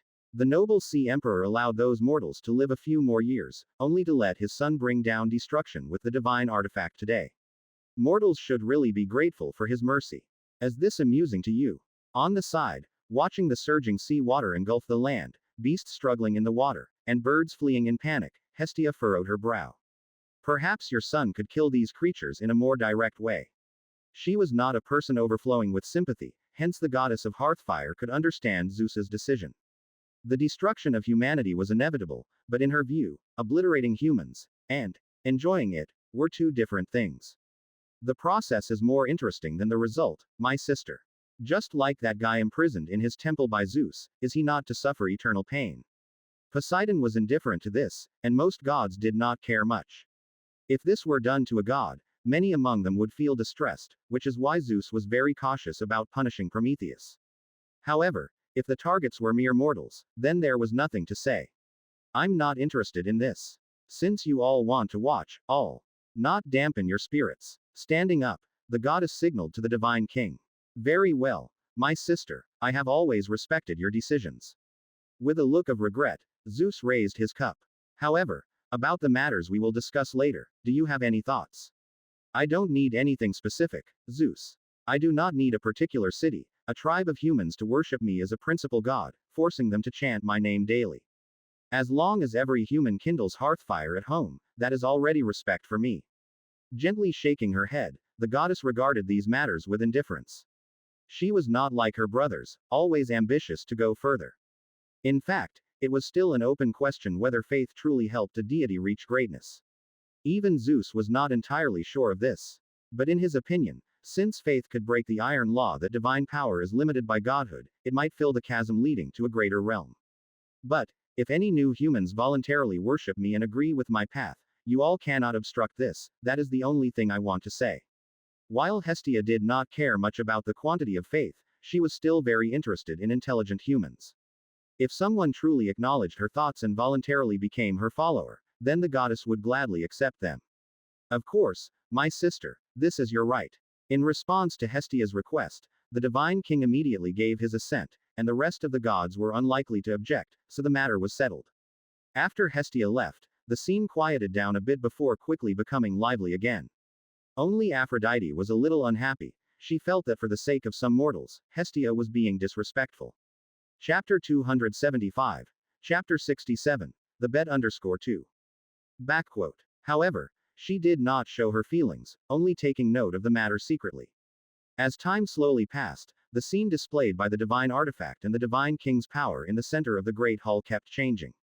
Although Triton deliberately slowed his pace, he still gradually drew closer to Aurora.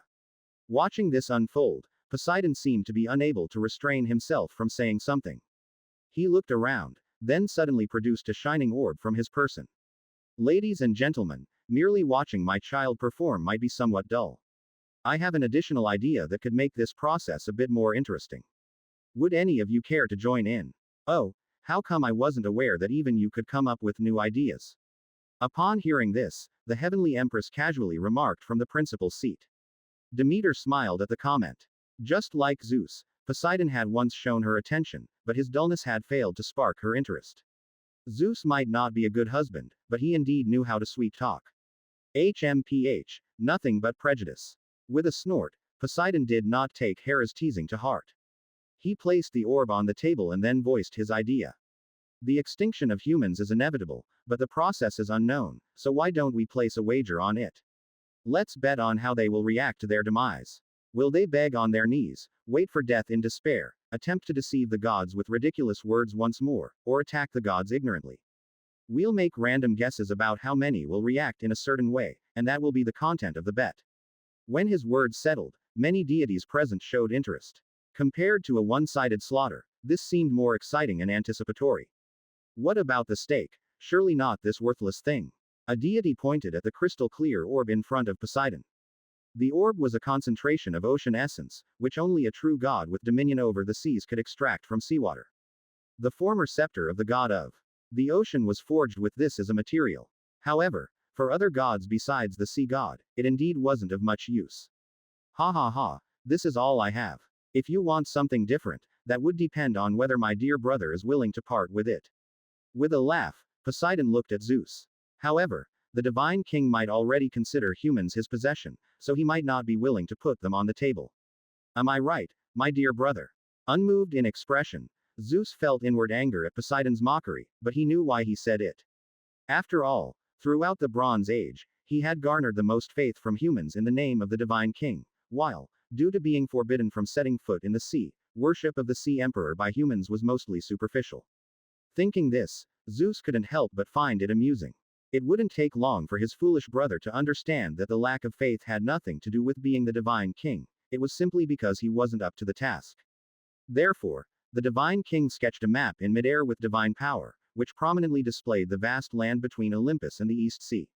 However, there were very few places suitable for large-scale human settlement in these areas, all due to the aftermath of a divine war a century ago, which still left its scars to this day. Since you're interested, Poseidon, let's all place a bet. The stakes will be the contents of this map, with the winner choosing first. However, whatever choices we make today only signify the beginning, not permanent regulations. The winning deity will have an advantage in the beginning, but what follows will rely on our own capabilities. Looking at Poseidon, Zeus shared the plan he had already formulated. Let the affairs of mortals be resolved by mortals themselves.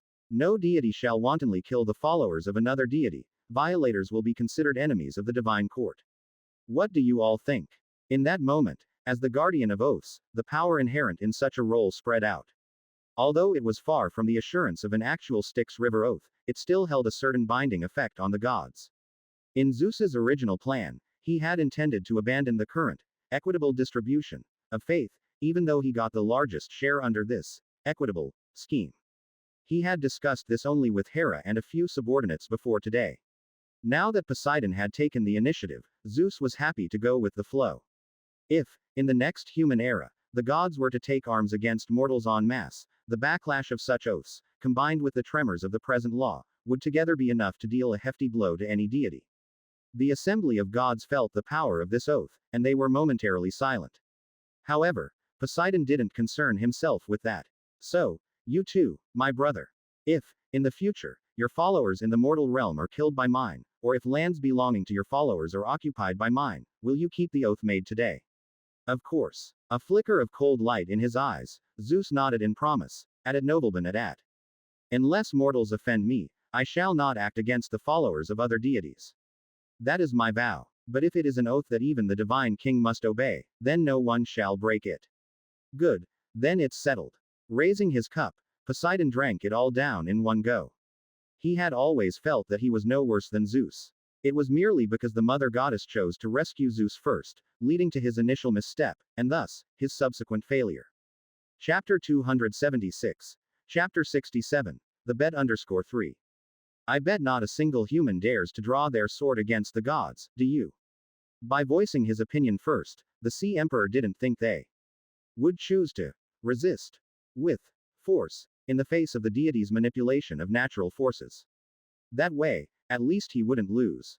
Meanwhile, within Aurora City, the water churned continuously, pouring out inch by inch from the river not far from the city walls, as if the downstream was blocked, the river water spilling out towards both banks without a place to go.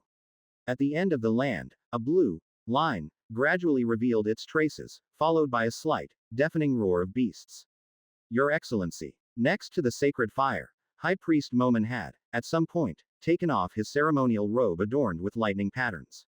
He stood beside a vague and undefined mist, his expression respectful and submissive. As per your prior instructions, everything has been arranged. However, about the previous oracle. Don't worry. At nobleman at. The fleeting voice came from the mist, and its owner seemed to be in a very good mood.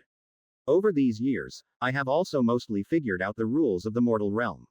Since gods fundamentally cannot truly wield their power on the land, then there isn't much to be afraid of them. The sea god might send down a storm or flood, which might be terrifying for a city, but for me, it hardly counts for anything. Even you now wouldn't simply die from a flood. With a slight sensing, the pattern spread throughout the human city became clearly visible, and for this, Mephisto was very satisfied. To test its effects, the demon had made attempts before. Over the past few months, the souls of the dead had been bound by the abilities affiliated with the patterns, resulting in their delay in returning to their rightful places. However, it was about time. If the gods didn't take action soon, Mephisto would start to become impatient. After all, these lingering souls might at any moment attract the attention of the deities of the spirit realm. Although there were many creatures on the land now, they might not pay attention to such a small amount, but humans were, after all, beings of wisdom. 3 months was almost at the limit. Any longer, and there was a risk of exposure. On such a major matter, Mephisto would not trust probability. You did well, Momin. With offhand praise, although in the devil's perception, the human in front of him did not seem as reverent as he appeared to be, he did not care much about it. After all, saying one thing and doing another was the basic skill once possessed by silver humanity. Once I accept the rewards from the Lord of the Nine Hells, as the first human who sided with me, you will also receive what you desire. As for now, let's enjoy this rare spectacle together. Thank you very much, Your Excellency. The destruction of bronze humanity is indeed a rare sight to behold. Bowing slightly, as if he didn't care that the spectacle, to be enjoyed, was the death of his kind, Momin respectfully replied. Contrary to his expectations, the demon negated his assumption. No, that's not what I'm referring to. What I call a rare sight to behold, as the death of this sea god's divine child who rides the waves. Speaking leisurely, Mephisto seemed to have chuckled. The death of a divine child is quite interesting, isn't it? Yes. Turning his head towards the direction where the sounds of the waves and beastly roars came from, although Momin's gaze could not penetrate the barrier, for some reason, he indeed felt a bit of anticipation at that moment. In his heart, Momin really wanted to know, when the offspring of deities died, how different were they from mortals? Chapter 277. Chapter 68 Miracle. It seems that the bronze humanity hasn't made adequate preparations for the catastrophe. At least that's how it appears on the surface. Walking on the streets, the usually bustling areas seemed somewhat desolate. Even if people occasionally hurried past, they would just glance at the two individuals who seemed out of place and then rush toward what they believed to be a safe location, with no intention of stopping. Clearly, at such a critical time, no one wanted to waste time on two strangers.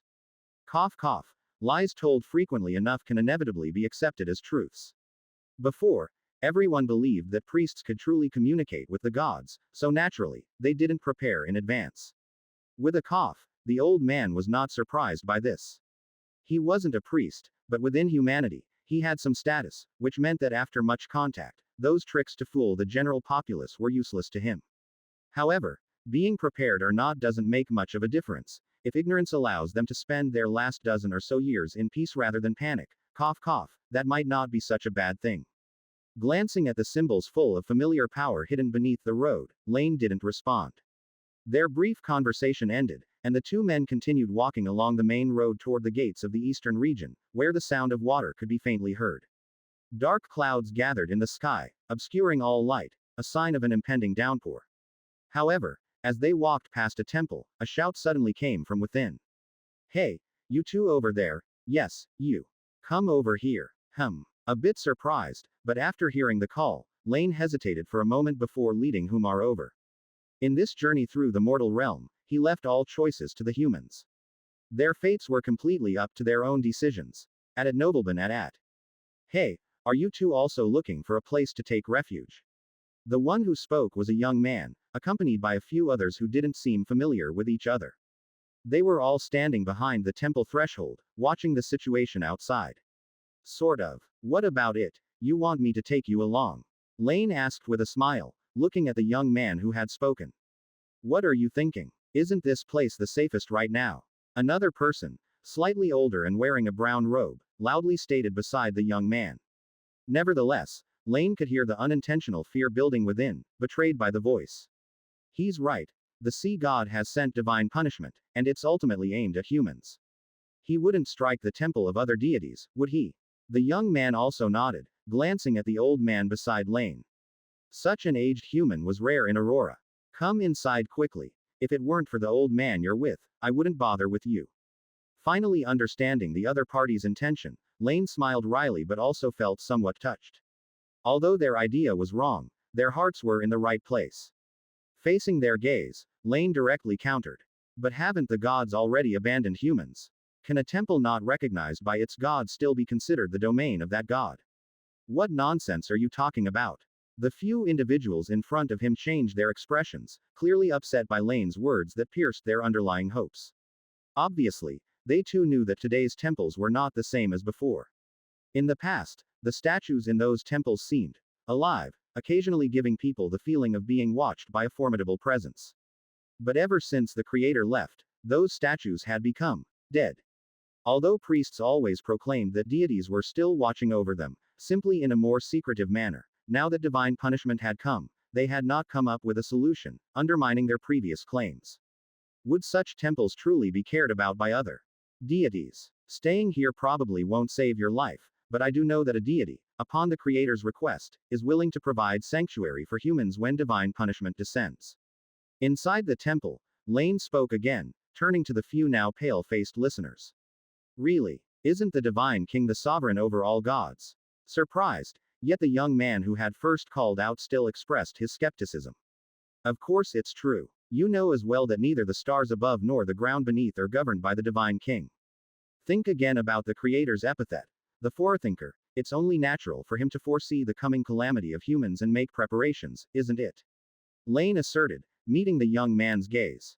You're right. Well, thank you. The young man was a bit embarrassed, as his tone had been loud earlier, but remembering the imminent disaster, he quickly asked. Could you tell me the name of this deity? As for the name, I haven't heard anyone mention it. Smiling faintly, Laine continued. But I have heard of his deeds. They say that he is deeply connected with humans and that, tens of thousands of years ago, he personally created the golden humanity. Not long ago, the Creator, foreseeing the disaster of humans, sought his aid, and he responded to the expectations of Iapetus's son. As long as people beseech the spirit realm, silently revering his presence when the catastrophe comes, all calamities will be averted, and nothing can harm the bodies of the devout. Chapter 278. Chapter 68 Miracle _2. Backquote at Novelban at. That's really wonderful. His face beamed with joy, as the disaster finally seemed to have a chance of passing by. The young man was about to express his gratitude when, in the next moment, he awkwardly raised his head again.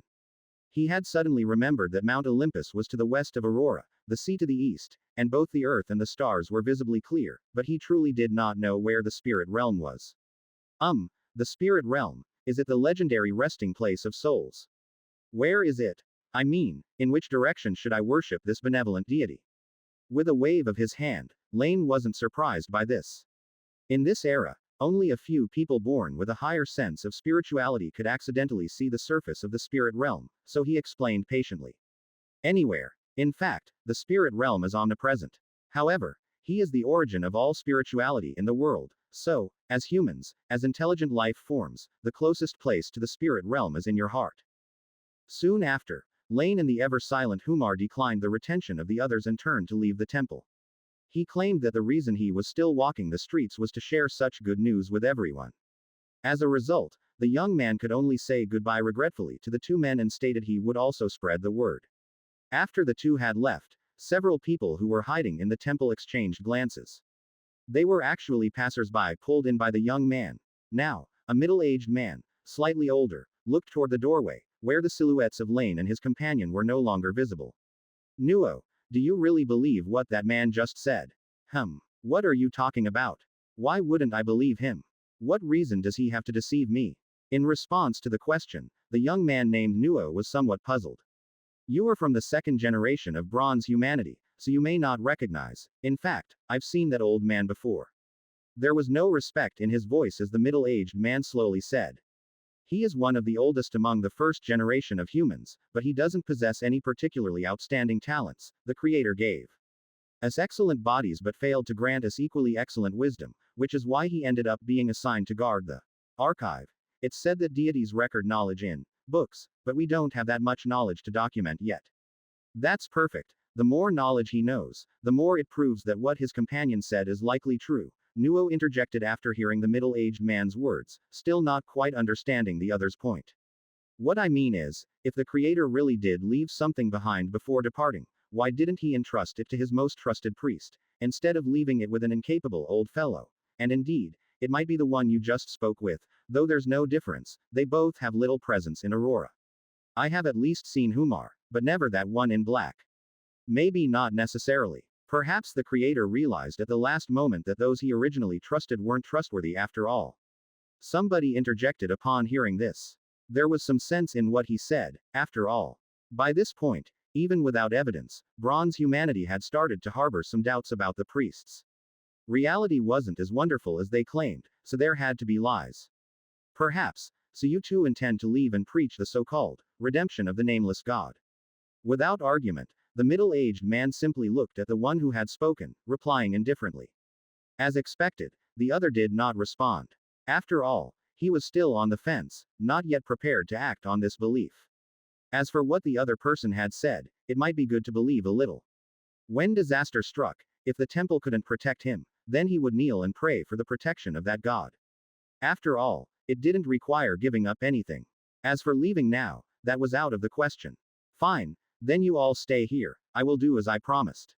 After looking over the remaining people, Nuo was disappointed to find that no one wanted to leave with him. Frustrated, but mindful of the urgency, the young man turned and left. Behind him, the others had various expressions, but ultimately, none followed him out of the temple, which had long since lost its divinity. Not far from the temple, the two who had left before him now watched Nuo's hurrying figure. Cough cough. I thought you would reveal your true form, tell them of your majesty and sanctity, or expose the real intentions of the rest, then tell them that because of their skepticism, the grace of the gods would no longer be scattered upon them. Standing behind Laine, the old man spoke slowly. He had seen clearly. Among the few, only the first young man truly believed Laine, and as it turned out, his guess was not wrong. In days past, this might have represented gullibility, but today, it could save his life. As for the rest, they clearly wouldn't trust a stranger's words enough to entrust their lives to a god without even a name, so their staying in the temple was no surprise to the elder. Hey, then I must reiterate, Humar. The reason I came here is not to save humanity or to demonstrate my majesty before some mortals. If I wished, I had many opportunities to do so in the past. I came here merely because of a memory from the past, a legend of the sufferer. Of course, there's also a bit of selfishness. Chapter 279. Chapter 68 Miracle_3. At that, Laine couldn't help but smile a little. By doing so, I can also incidentally give my good child an opportunity to do something he has always wanted to do. Since he so desires to sit in another's place, then let him try. Arbitrary punishment without teaching is considered cruel, and although Laine had a myriad of capricious reasons, he also had one to proceed by the book, because he wanted to. At nobleman at. Having said this offhandedly, Laine glanced at the old man. However, it seems you are not as detached as you claim to be, you still want to save more people. As long as I demonstrate my power, no matter what happens to those young individuals, more will invariably believe in my words. I just hope they can have a chance, the old man replied. Shaking his head, the old man surveyed the city he had lived in for a long time. If possible, I still hope as many people as can will learn of your existence, rather than dying in ignorance. They will, but alas, it bears no significance. Watching Nuo leave in the distance, Laine smiled. I honored Prometheus's request, so everyone will understand, but in the end, I fear not as many will believe as you wish. That's enough. Everyone should pay the price for their choices. In the old man's gaze, Laine moved his fingers slightly, and in a silent moment, time around Nuo subtly distorted. Therefore, the young man, having just learned of the existence of a mysterious deity, found himself confused amid his bustling. Time today seemed to drag on, as though he had run through many places but not much time had passed. But he didn't think much of it, attributing it to a slow perception of time due to his nerves. After a short rest, he continued to run to notify others. However, if one were to elevate their view, they might be surprised to find that at the same moment, this young man appeared in different parts of the city, spreading the Creator's commands to other deities to different people, yet sadly, this scene had no audience. Only an old man, not far from death, was drawing the second picture on a slate. In that painting, not in the temple but on a high mountain and its base, it was foretold that even if gods and mortals coexist on earth, they are not equal. At the mountain's peak, in the light, the deity promised mortals, those who worship him sincerely will not be harmed by disaster, those who sincerely believe in him will find the portal to his kingdom open in their hearts. 6 listeners, unaware of the truth, each showed different attitudes. Some believed and rejoiced, others were skeptical and silent, and still others turned their heads away in contempt. The old man didn't leave comments beside each one. Instead, he simply expressed his thoughts, based on his own experiences. Miracles are rare, so treat every opportunity in life as a miracle. Ellipsis. The waves drew ever closer, and at a certain moment, the walls of Aurora came into view at the end of Triton's sight. Walls. They might stop beasts, but they cannot stop me, he said with a confident smile at his trident, knowing that the deities were watching. As a demigod, such opportunities were rare, so he raised the divine artifact and gazed towards the city, striving to align himself with his father god. Mortals, I am the sovereign of the great sea, son of Poseidon, Triton. Today, by the divine decree of my father god, I shall bring you the destined destruction. Fleeing is futile. The will of the gods shall be carried out. The son of the sea god noticed, with his arrival, that on the walls of the city, it seemed like there were some figures watching him. Were they mortals, giving up on hiding and prepared to beg for mercy? Yet regardless of what it was, it could not dampen the excitement in Triton's heart. Kneel and beg for mercy, lowly mortals, it might slightly alleviate the sins of your past. For those who repent, the merciful Triton will be particularly gracious. I allow you to witness the destruction of your kind, and when the final moment comes, greet the unchangeable death. Chapter 280. Chapter 69. God's Justice and the Sword. The seawater tumbled over the land, mingling with the rivers. Broken trees, soil, rocks, and the dead bodies of animals floated on the surface, and huge dark shapes lurked below. The heartland of bronze humanity, the Aurora Plains, had turned into a vast ocean, and the sea continued surging violently in all directions. Those humans who fled outside the city, trying to hide in the forests and mountains, did not escape fate. They were either drowned or became food for the giant beasts in the water. Across the entire plain, only its heart, the city of humans, barely survived. But this was not due to luck. Under the control of the divine artifact, the water intentionally bypassed this primitive city. Clearly, as the director behind all this, Triton was well aware that merely drowning the city with a flood was not much of a spectacle, so he slowed down the process and arrived in person before the human city. And just as he had imagined, from afar atop Mount Olympus, Poseidon watched his son's grand pronouncements and could not help but slap the armrest of his chair, laughing heartily with satisfaction. He had long wanted to destroy these ignorant humans. The faith of humans in the sea god was far less than that in other deities, certainly due in part to Zeus's decree that humans should not touch the sea, but this did not stop Poseidon from directing his rage at them. However, at that time, humans were united, so rewards and punishments were usually given by Zeus in consultation with the other deities, in the name of the divine court. No individual deity could act alone. So, even after Prometheus's incident, Poseidon still did nothing. He thought Zeus certainly would not stand idly by the deceit of mankind, yet he waited over a decade without any movement. Until now, when he could finally vent a little. HMPH, Zeus is still too weak. Our grandfather and father ruled the world with force, but he keeps practicing these crooked ways every day. Muttering to himself in contempt, Poseidon grew increasingly resentful that he had not ascended to the throne of the divine king. However, the scene before him at least lightened his mood, so the Sea Emperor continued to watch his eldest son's performance. Poseidon was pleased. On the other hand, seated at the highest place, Zeus was also very satisfied. Poseidon's series of actions successfully took the brunt of the other deities' disgruntlement for him, such as his elder sister Hestia. Now, although the goddess had still gone away in a huff, the source of her displeasure was the child and followers of Poseidon. He had achieved his goal and avoided trouble, it couldn't be better. With that thought, Zeus also started to enjoy the beautiful scenery. In fact, deep in his heart, the divine king bore ill will towards bronze humanity, especially that faithless mortal who had pleaded with him for immortality and still disgusted him in retrospect. Using the projection between the divine artifact and its master, Zeus casually cast his gaze towards the human city. What he saw were the panicked crowds, the chaotic order, the approaching downpour, and Suddenly, Zeus sat up straight. He thought he had seen a somewhat familiar figure, which made him pause for a moment. Although he had only met the person once before, that encounter had left a deep impression on the newly crowned king. So Zeus quickly concentrated, trying to find that person again, but was disappointed. The image had flashed by, and by the time the divine king had come to his senses, he was unable to find the figure he had just glimpsed. In this era, most deities could not see through the earth on their own. The reason the gods were able to enjoy this grand play from Mount Olympus was because the trident of the sea emperor was a divine artifact naturally bestowed with Poseidon's godhood, and it was in the hands of his child. But for this same reason, the view of the deities was tied to the movement of the divine artifact. They could not control it themselves. Poseidon, do you have a way to control your divine artifact? With his right hand subconsciously gripping the armrest, Zeus casually asked. Of course I can. If it weren't for these damned laws. After taking a sip of nectar, Poseidon sarcastically replied. But unfortunately, under the suppression of the present world, if I use my divine power to communicate with my divine artifact far above the earth, you all know what would happen. Why? What a ludicrous question are you asking?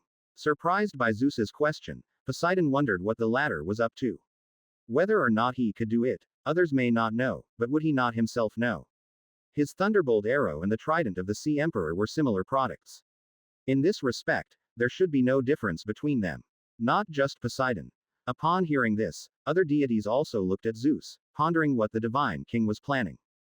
Faced with their gaze, Zeus had no choice but to wave his hand, indicating that it was nothing of concern. It's nothing, I just thought this angle wasn't very good. His Majesty the Divine King is really growing in majesty day by day, even such trivial matters must be mentioned. Snorting coldly, Poseidon paid no further attention. Maybe it's just nerves, or perhaps it's the influence of my unborn daughter affecting my judgment. Seeing the casual response, Zeus reassured himself a bit. He steadied his spirit and then continued to watch the images before him.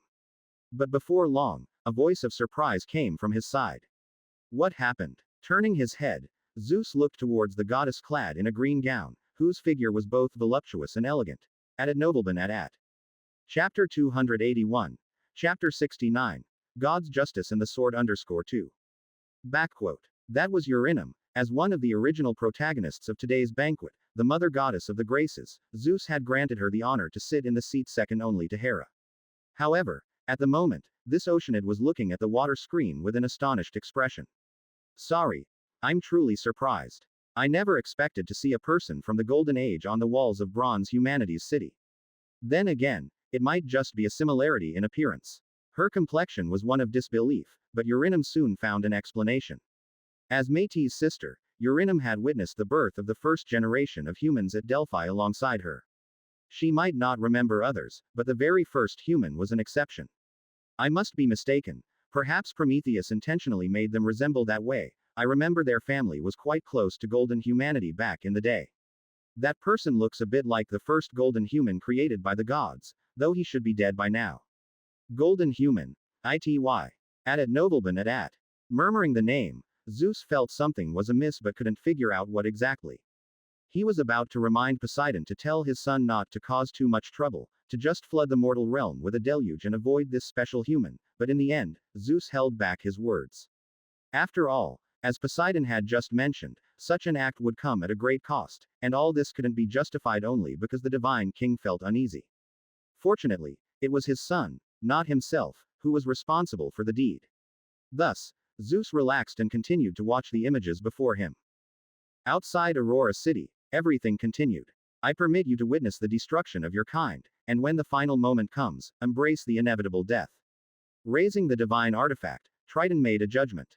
Like the principal gods, and did not forget to add a special effect for himself. Under the command of the trident, water was levitated and formed a massive human image behind him.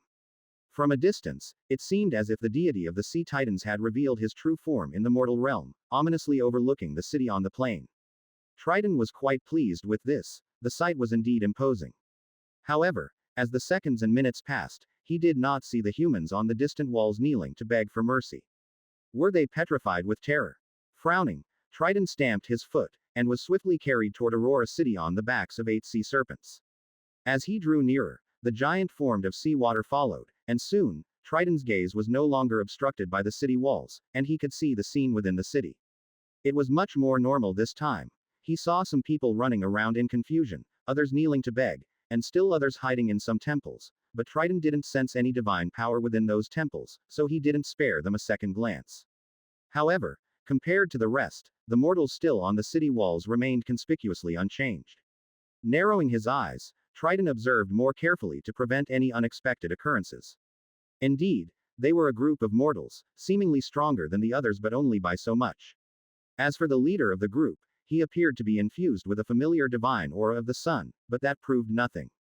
Life tainted by such power was common on the earth. It seemed to be a cursed power. Poseidon once mentioned in his leisure that even the divine king had a few such extremely powerful materials at hand, yet no one could use them. There had been a deity who tried to forcefully harness it, but the attempt led to quite the farce in the divine court. Only because that individual was a deity did he manage to hastily abort this amalgamation. If it had been a mortal, or even a demigod, Poseidon believed he would have gone mad by now. Who are you people, and why do you not kneel before a god? As thoughts flashed by, Triton, sitting on a throne formed from seawater, leaned forward slightly. Behind him, the giant also bent its form, and for a moment, it was as if the sky itself was bearing down, an intangible pressure advancing forward. Some on the city walls finally seemed to feel fear, retreating a few steps and bowing their heads, as if they dared not meet the gaze of a god any longer. Triton was pleased with this reaction, but soon his attention returned to the leader of the humans. He seemed to be completely unaffected. Their eyes met briefly, but facing that sharp gaze, Triton instinctively avoided it, but then he glared back angrily. Now, he was a god, how could he be intimidated by a mortal? Are you here to destroy mankind? Before he could speak, across a great distance, Triton heard the human ask. Of course, wasn't I clear enough? Backquote. The ruler of the sea shall bring about the destruction of humanity, this is the end you deserve. Without hesitation, Triton thought this human must have been influenced by that substance, causing him to lose his sense of fear. But immediately after, he heard what the human said. Humans may have deceived the gods, and it is only right that you dispense punishment, but just because of a god of hindsight and his wife, whom humans have never cared about since their creation, Hades brings disaster, and the god of the ocean brings floods, is this what you call divine justice? Quote ellipsis question mark quote. Ha, yes, this is divine justice. Initially taken aback, Triton hadn't expected this human to discuss justice with him, as this a matter that should concern both gods and the mortal realm. With a cold laugh, Triton was becoming impatient. He suddenly realized that under the watch of the other gods, there was no need for him to talk at length with a mortal. So he communicated with the divine artifact, and 10 million tons of sea water surged in response. Divine justice means that when we bid you pray, you ought to pray. When we bid you kneel, you ought to kneel. We gods created you, so you should obey our words, and certainly, we can destroy you, and we need no reason. Just like now. With a downward sweep of his hand, the sea giant forming behind Triton pressed down as well. This wasn't any powerful creation, just a simple flow of water, but what might be an overblown joke to deities was an unbearable burden for the walls of mortals. Triton was curious whether, once the walls upon which this mortal stood collapsed and he struggled for survival in the sea, he would still be able to question him so calmly. Just like now, mortals, you are but ants. Your destruction, what is it to you? As he spoke the last phrase, Triton couldn't help but feel surprised by the sudden burst of eloquence. If not for faith, mortals really were beings so inconsequential that gods would not bother to glance at them as they were crushed. He felt his summary was spot on.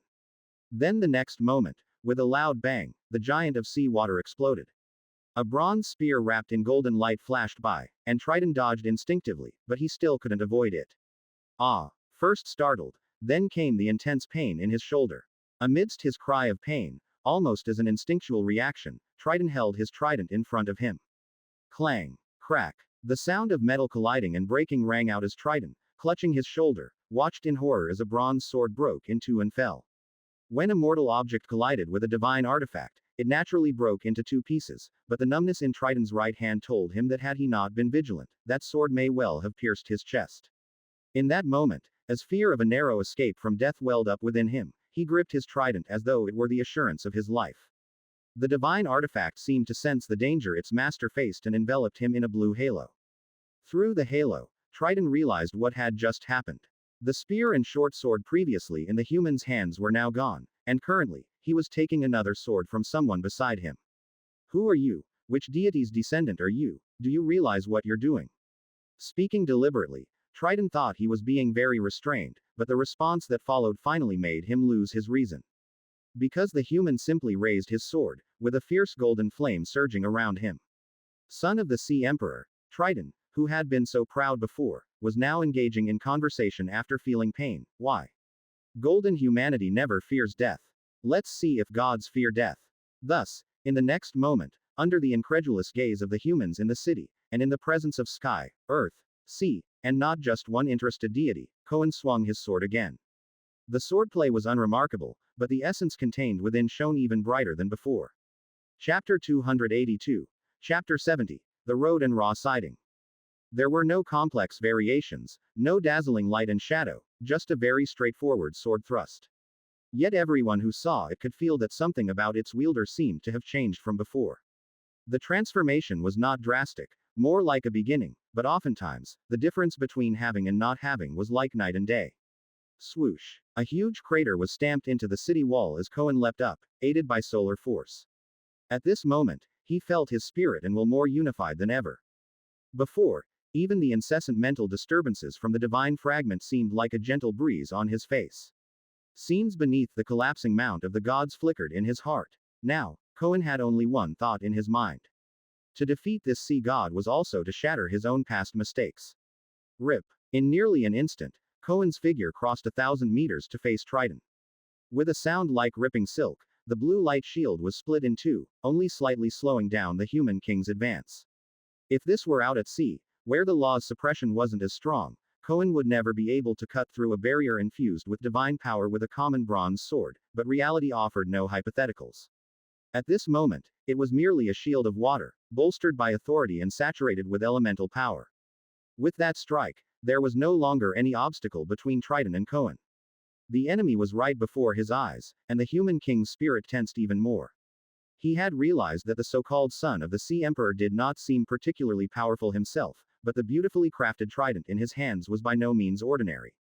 Holding his breath and focusing, he lightly stepped on the turbulent sea water and Cohen's initially slowing speed surged once more. He raised his bronze sword, ready to bang. Splash. A sudden explosion of water rang out just in front of Cohen as Triton burst apart into a cloud of water. After a moment of stunned silence, Cohen quickly realized that the previously haughty son of the Sea Emperor had actually run away.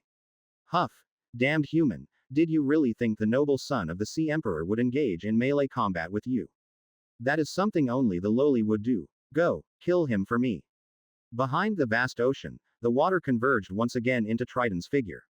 Now, however, the son of the Sea Emperor clearly seemed somewhat rattled. Just as the wind gods could become wind, Triton, with the torso of a man and the tail of a fish, could also transform into fish or water. Most importantly, this instinctual transformation was extremely natural, almost imperceptible to other beings, and required no time to prepare. This was the key to his successful evasion of Cohen's attack. Having never been in combat before, the recently kindled rage in Triton's heart was instantly extinguished. Having narrowly escaped fatal blows from Cohen twice in a row, he completely abandoned the notion of engaging directly. Fortunately for him, he wasn't alone. At Nobleman at monsters once bathed in divine blood, it is time to serve the Sea Emperor. Go, kill him for me. With the divine artifact raised high and his command issued, the sea beasts within the waves obeyed. Unlike deities, the power of these sea beasts, which possessed divine blood, came from their bodies or other forces, making them equally formidable in any environment. Roar. Hiss. Quote. Neighing and bellowing rose and fell in succession as the sea beasts frantically charged toward the insignificant human.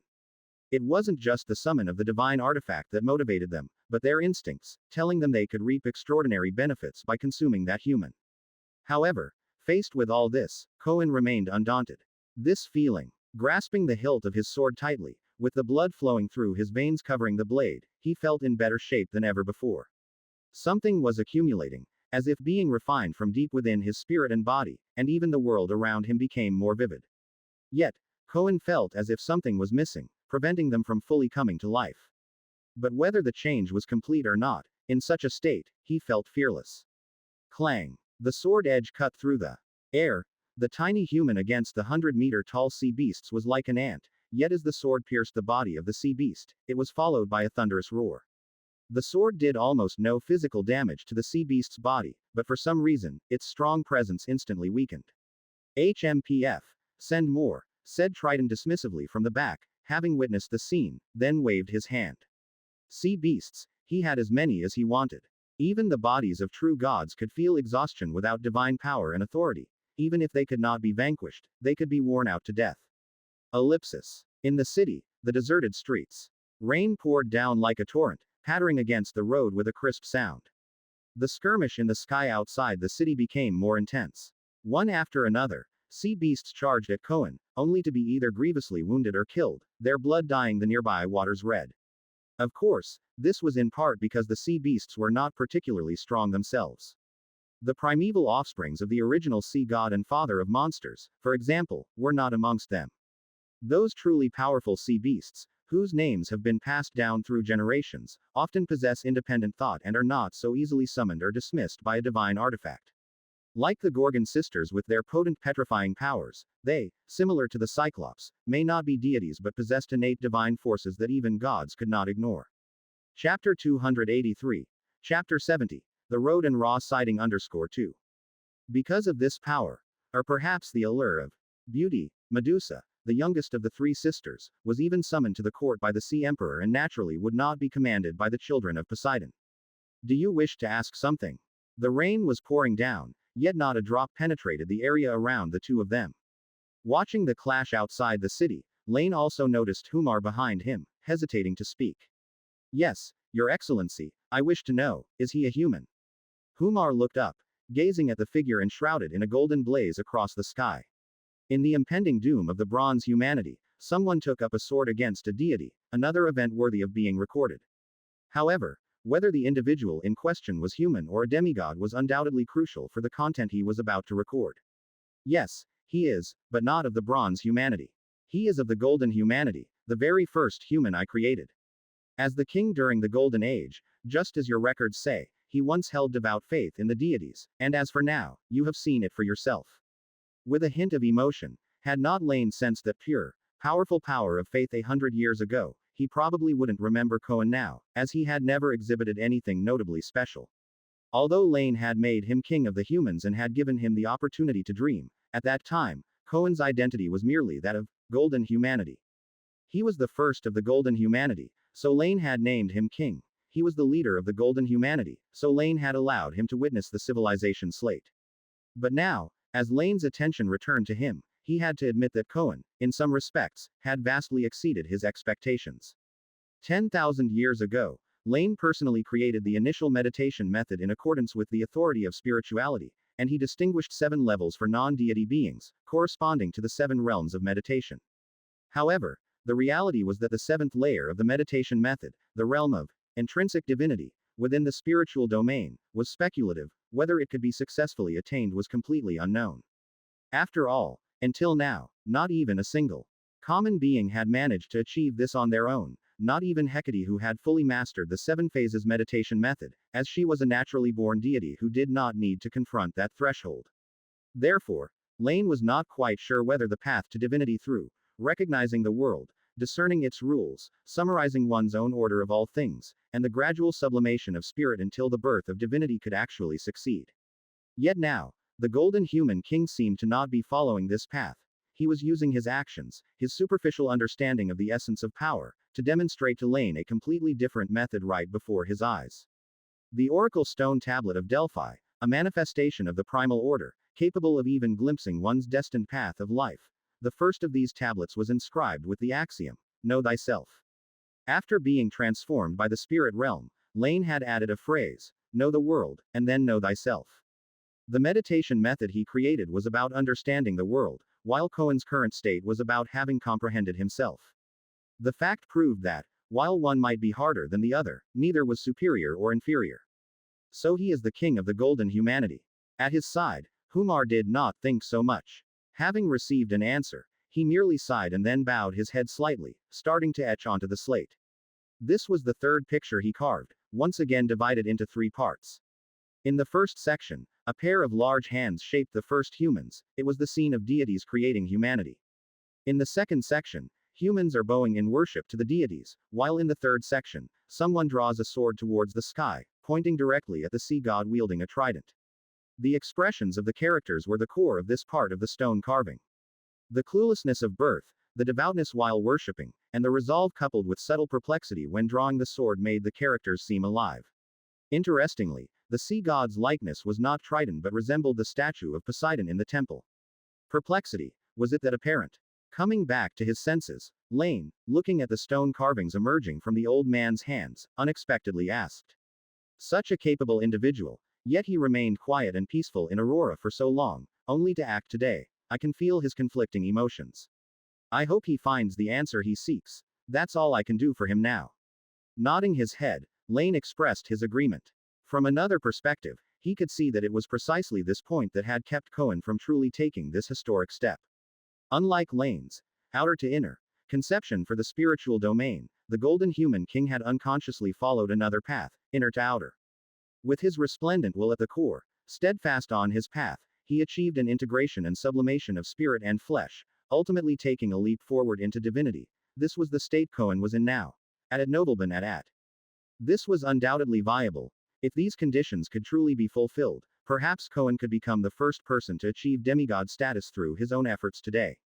It's worth noting that a demigod is similar to a territorial god, a broad concept with wildly varying limits.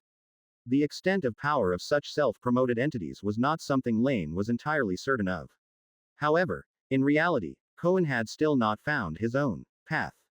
Now, with resentment towards the deities, indifference, his will was indeed brilliantly luminous, but he did not know what to do after vanquishing the deity before him. There was a beginning, but no continuation. Thus, Cohen's divinity remained embryonic, seemingly within reach yet elusive. Chapter 284. Chapter 70. The Road and Raw Sighting _3. It's difficult, and very personal, not at all like the structured meditation I had envisioned. After all, people's natural wills differ, but this is actually just right.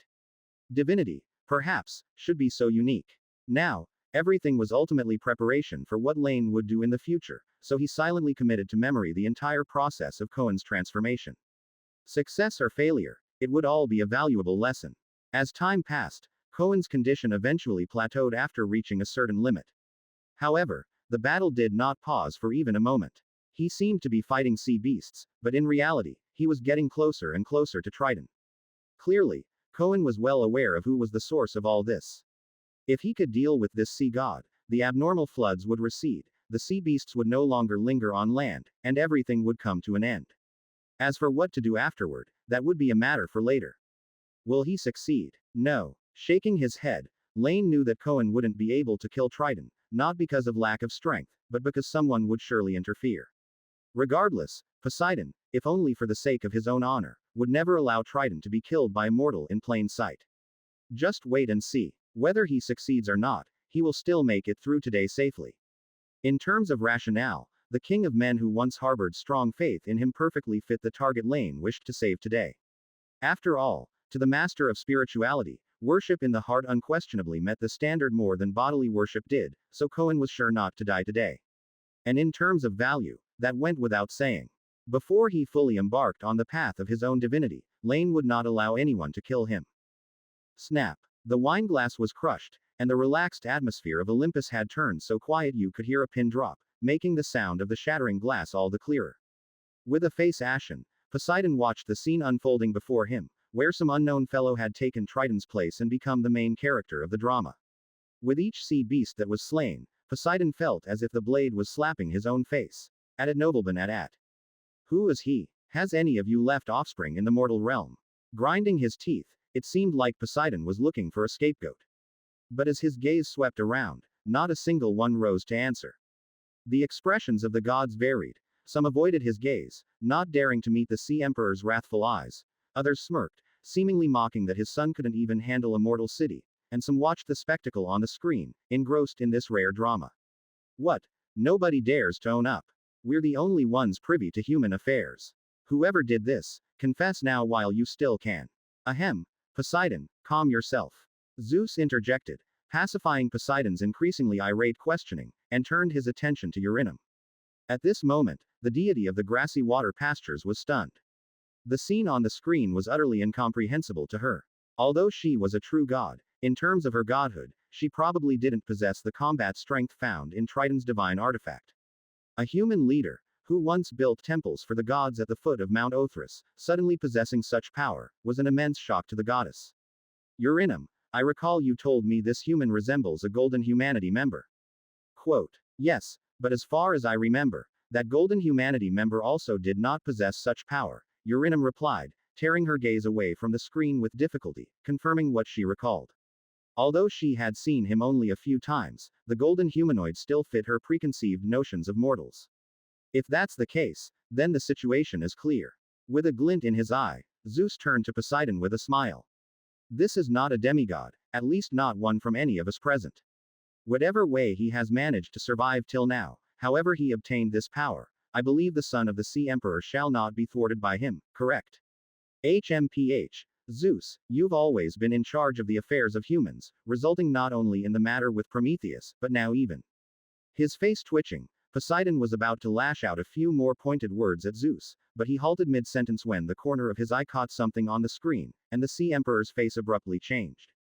You dare. No longer caring about the backlash of the law, Poseidon channeled the power of a true deity through the connection with the divine artifact, across the void.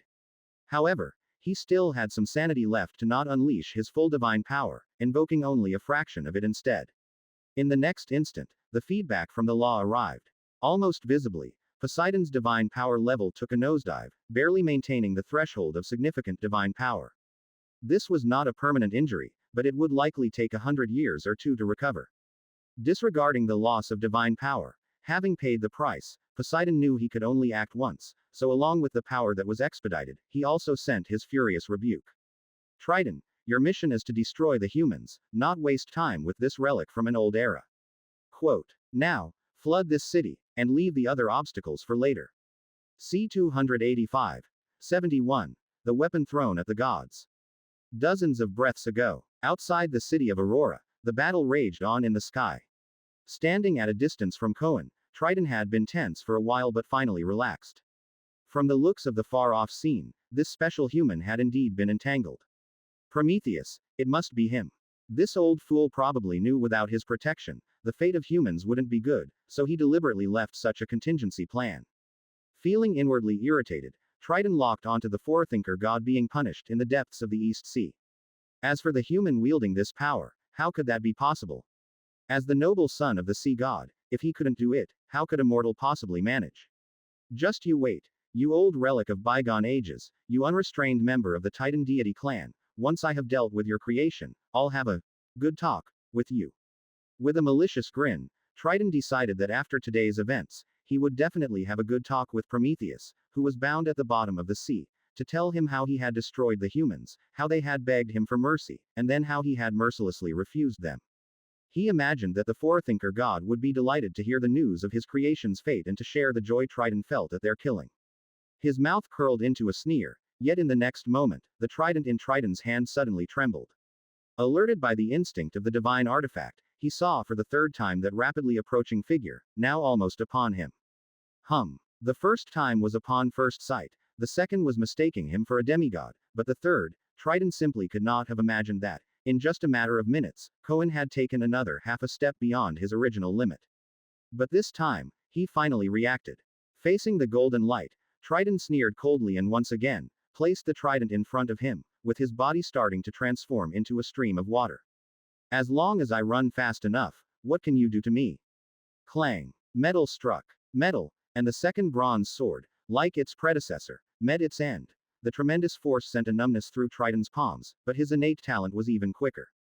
Transforming into water, Triton was about to repeat his trick, but just as he was about to flee, he suddenly felt tugged back.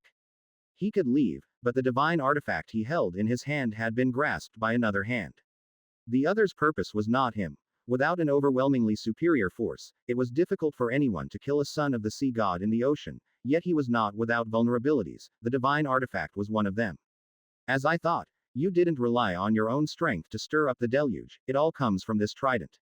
Grasping the tip of the divine artifact, streaks of blood trickled from Cohen's fingertips.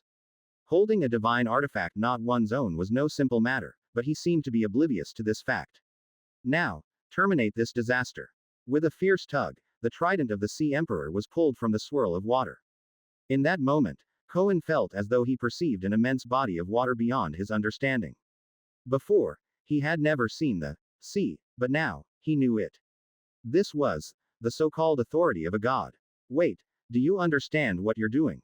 A look of panic crossed his face. Triton had not expected Cohen's target to be not him. Indeed, this divine artifact was not his, and although the trident could merge with the sea and freely escape in its surroundings, it was ultimately a beat too slow. And it was this slight delay that became Triton's vulnerability. Stop. Ignoring Triton's shout, Cohen spoke firmly. Following the sensation of near omnipotence in the sea, he issued his first command to the surging seawater on land, and it indeed responded to the will of the King of Men. The seawater stopped flowing, and the waves ceased their movement. Holding up the divine artifact, Cohen, under Triton's horrified gaze, prepared to send the waters back to where they belonged. However, this action finally provoked Poseidon, who was already in a state of fury, to take action. If he allowed a human to receive the flood again, even if he later personally destroyed the humans, Poseidon's name would become a joke among gods and men. Ad nobleman at. From then on, when speaking of the sea god, people would likely remember the Sea Emperor who had been deprived of his divine artifact by humans. In the next moment, following an inexplicable connection, the trident that had just been in Cohen's hand trembled fiercely and then glowed divinely. A powerful force instantly shook Cohen's hand off it, and the trident hovered in the air. Cohen's expression changed, and he stepped forward to grasp the divine artifact again, but sensing the actions of this audacious usurper, a vague silhouette instantly appeared beside the trident. That's enough. Golden humanity, roll back to where you came from, just like the rest of your kind. You are not worthy to utter my name, mortal. Leave the living to their world and stay out of it, old dead of a past age. The trident was raised and then brutally swiped across. Wielding completely different might in the hands of divine power, the divine artifact finally revealed its true power. Boom. With a muffled sound, the trident struck Cohen squarely in the chest. Cohen, who had been slaying left and right, spat out a mouthful of blood under the impact, his body streaking across the sky and crashing straight into the city wall, and the Sea Emperor's voice echoed throughout the land at the same moment. Triton, your task is to destroy the humans, not waste time with this relic of a bygone era. C-286. 71. The weapon thrown at the gods _2. Father. Now, drown this city, and as for other obstacles, we can talk about them later. Upon hearing Poseidon's stern voice, Triton first panicked, but then laughed. What good does it do for you to be strong? Your backer has been locked in the depths of the sea, while mine still watches over the mortal realm from Mount Olympus. As you command, Father God. Grasping the trident of the Sea Emperor, which he had regained, Triton did not look back at the wall that Cohen had knocked a hole through. As a powerful principal god who did not care about the laws of this world and took action personally, it would be almost impossible for him to escape unscathed, even if the god did not use full strength. Looks like your leader is no good, mortals. The game's over. Now, it's my turn. With a swing of the divine artifact, the long-awaited waters finally surged forth, and even beyond the plains where humans dwelled, many other areas were inundated. Overflowing the plains, filling the valleys, climbing the mountains, sea beasts and the original creatures of the land fought everywhere. It was not until this moment that the Great Flood may have truly begun. Why are there two more? Did Prometheus leave behind more than one contingency plan? When the flood broke through the city walls and the water level kept rising, Triton, putting aside trivial matters, easily achieved this feat, which was not difficult for him. But within Aurora City, Triton suddenly discovered that just like the off-Cohen before, there were two strange humans standing on the water's surface, utterly different from their wailing kindred. Whether they are or not, it doesn't matter. With a disdainful smile, feeling the remaining divine power in the artifact in his hand, Triton mimed a throw. It was enough power for one more blow, enough to deal with them. And to prevent any accidents, this time, he wouldn't even come close. The flood poured out, silencing all spirits. The waves that blotted out the sky rose and then crashed down in a thunderous fall, swallowing the entire Aurora City. In an instant, Countless low wooden homes and numerous bronze humanity seeking refuge were swept into the endless vortex of the sea, their screams and cries of fear swirling and extinguishing before vanishing amid the roaring billion tons of seawater. Compared to nature, mortals are still too weak. Broken, floating timber, woven hemp, and straw frames, along with some who, by chance, had not died in the water, struggled desperately in the furious turbulent tides, but were quickly dragged down by the underwater currents, never to breathe again. Everywhere the flood passed, everything was destroyed like dry twigs in a gale. But not everything was without exception. Mortal objects had no power to resist in front of the waters and were destroyed in an instant, yet some special buildings remained intact, stubbornly standing amid the violent waters. These were the various temples within Aurora City. The tempestuous flood arrived, but the main structures of the temples remained intact, not because some power protected them, but because of their very nature. Decades of continuous sanctification were not without effect. Even though the divinity within the statues had been extracted, the contaminated materials had long become extraordinary. While they were not impervious to water and fire, they were enough to withstand the flood for some time. However, just because the temples were unharmed didn't mean the people inside were safe. In a temple dedicated to Hestia, water kept seeping in through the gaps, and Cavi, drenched through and through, trembled as he clung to a thick column. The water level was rising, with him half submerged, the originally high ceiling of the temple. Not far above him, and moreover, the water was rising rapidly. Perhaps it wouldn't be long before he would be entombed here. Fake. It's all fake. Staying in the temple is useless, and that absurd guy's method didn't work, either. I clearly prayed to the spirit realm, so why is the water still coming in? They are all liars, all the gods, they should all die. Cavi heard the angry and fearful voices of his companions in his ears. Faced with death, it seemed the reverence for the deities had disappeared. He didn't need to turn his head to guess that his companions' faces must be ferocious and horrible.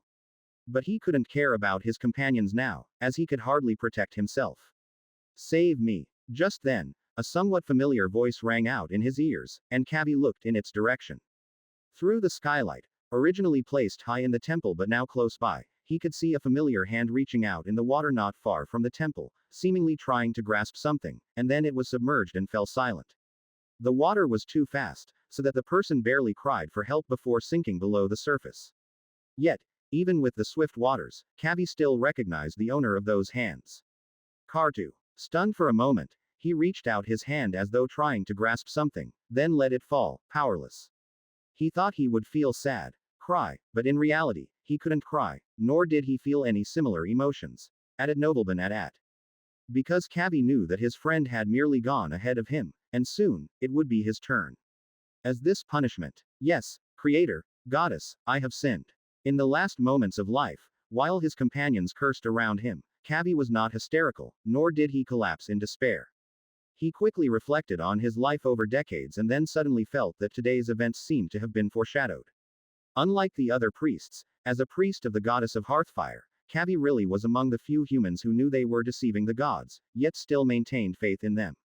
Whenever he felt the gaze from the divine statue during rites, he always experienced a profound peace from within.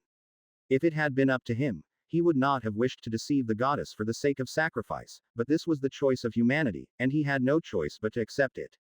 C287. 71. The weapon thrown at the gods _3. Since the gods had abandoned humanity, he had not felt that familiar gaze in a very long time, nor had he been at peace. This is the punishment I deserve. At least, it is mine. Releasing his grip, Cavi let the current carry him away under the incomprehensible stares of the people around him. As the torrent pulled him under the water, he closed his eyes silently and prayed in his heart. May the gods forgive me. Cavi sank into the water, and gradually, he lost consciousness. However, at that moment, his state seemed forever fixed. Death was erased from him, and life could no longer pass away. Maintaining this state of neither life nor death, he sank to the bottom, arriving directly at the center of the temple.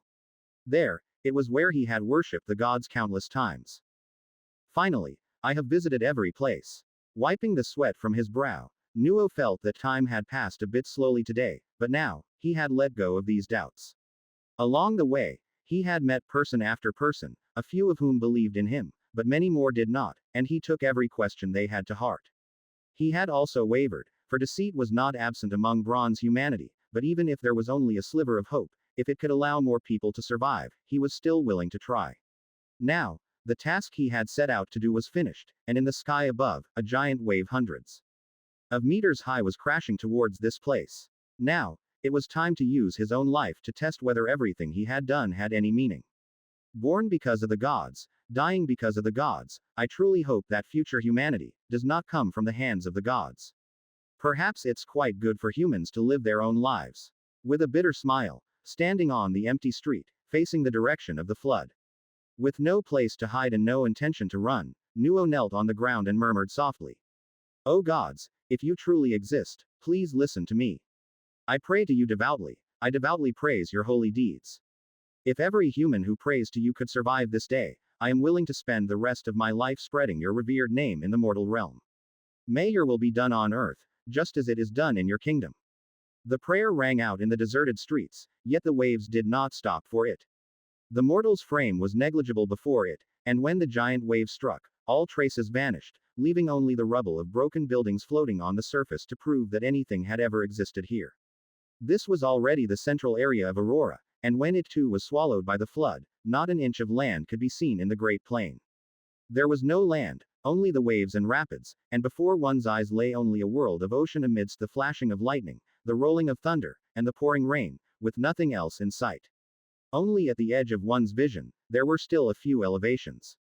Those were mountain tops, but predictably, as the sea level continued to rise, they too would not escape. It seems my mission is over. Standing beside Laine, looking upon this vast world of water, Humar set down his chisel. In front of him, the fourth painting was complete, depicting the apocalyptic scene of a world submerged by water. However, amidst the flood, there were specks of light, standing out significantly against the peril of the apocalypse. Not yet. Laine shook his head faintly, as if he were walking on the waves as easily as on flat ground, his expression as calm as ever. Below the sea, a ritual track that had been etched long ago now began to glow, slowly starting to revolve. In theory, such a large and intricate ritual could easily be disrupted, but shielded by the endless waters, everything went unnoticed. Of course, nothing could escape Laine's sight. If the destruction of bronze humanity has indeed ended, compared to what's left to do today, everything has only just begun. Use your stone carvings to record them, that is my promise to you. Crack. A clap of thunder resounded, and a lightning bolt illuminated the dim world. The elder noticed, on the distant sea, the sea god's son who seemed to control everything was watching them. He stepped forward half a step and then stepped back, subsequently raising his steel trident. Your Excellency. Laine raised his hand slightly, stopping the elder mid-sentence. He knew what he wanted to say, but he just glanced over and advised in a faint voice. You have completed your task, Triton, as the gods commanded you, so everything shall return to the gods. Now lay it down and return to Olympus, to your father god's side, that is the best choice for you right now. Beneath the water, the ritual track had begun to revolve, a gateway was being opened. The souls of all life on the plane were imprisoned within the mortal realm, still lingering in the mortal world. Though Laine was not in the spirit realm, he could see that the large-scale death without the souls entering samsara had finally caught the attention of the three goddesses, who had begun to investigate the source of this phenomenon. So now, he preferred to wait for the situation to unfold. As for Triton, to Laine, he was no different from the bronze humans who had just died. As long as Triton retreated now, Laine wouldn't do anything. Clearly, that's what he thought, but Triton did not agree. I will report back to my father god, mortal, but that will be after dealing with the last two, Triton retorted. In the face of Laine's advice, Triton only scoffed. At first, he didn't necessarily want to exterminate every person, especially since the two in front of him might also be related to Prometheus. He could have offered the forethinking god a favor and left a few to survive, but now, things were different. He knew the limitations the mortal world imposed on the gods, so Poseidon must have paid a price for attacking from afar. To lessen his father god's wrath later, Triton had no choice but to make the rest of the task as flawless as possible. Your companion has already been killed by my father god, and now, it's your turn. Triton leaned back and then threw with force, and the trident flew out. The remnants of divine power faintly locked onto the target. Triton believed mortals couldn't escape this kind of lock-on. Blame your bad luck, if anything. At nobleman at. Prometheus is gone. With such power, wouldn't it be good to simply live well? Why insist on opposing me? Triton snorted coldly as he watched the trident cutting through the air, feeling equally displeased. No matter what, today's events were far from perfect. He needed to think about how to appease his father god's wrath. C-288. 72. The rising copper pillar. The raging ocean waves surged as the trident hurtled through the sky. Between heaven and earth, countless beings saw this scene, yet no one reacted. They were all watching the spectacle, but in the eyes of different beings, the fools of this drama varied. Some saw humans, some saw divine children, and some saw directly the Olympian gods. Like now, in a corner underwater, where the black fog was gathering and dispersing unpredictably. Located at the heart of the ceremonial track, Mephisto let out an odd laugh. So, are all these, noble by birth, beings like this, or is it just the ones I have seen? Lucky for him, if he were also a member of Silver Humanity, he probably wouldn't live past a month. The voice echoed in the pitch-black depths of the sea, but no one responded to him, because there were no living creatures here, only some transparent souls floating beside him. Those were the souls of the deceased, but they had long lost their consciousness. And except for a few beings, even if they were to be reborn in hell in the future, they would not have the chance to retain the memories of their past lives. According to the Lord of the Nine Hells, if all life could retain their memories when reincarnating, it would only sap hell's vitality. After all, what they were like before, they would likely be the same after reincarnation. Therefore, apart from the first batch of Silver Humanity, only those who proved their capabilities while alive are privileged to retain their memories, and the rest of the souls, they will forget everything about the past, becoming the bottom dwellers of hell, and then rise through fight and intrigue. Those who succeed are naturally talented. Those who die are simply remade. Conveniently, the river of oblivion flowing through the underworld can help the demons take care of this little matter. In such circumstances, a hell with limited soul sources can continue to develop and grow endlessly. I really wish all the deities were like this, how much less trouble that would save me tilde. Unfortunately, the Divine King does have some skills, at least much stronger than that Sea Emperor. Chuckling softly, Mephisto didn't linger on this point and continued to focus on the enormous array that enveloped the city. He could feel that the will of the Lord of the Nine Hells was on the other side.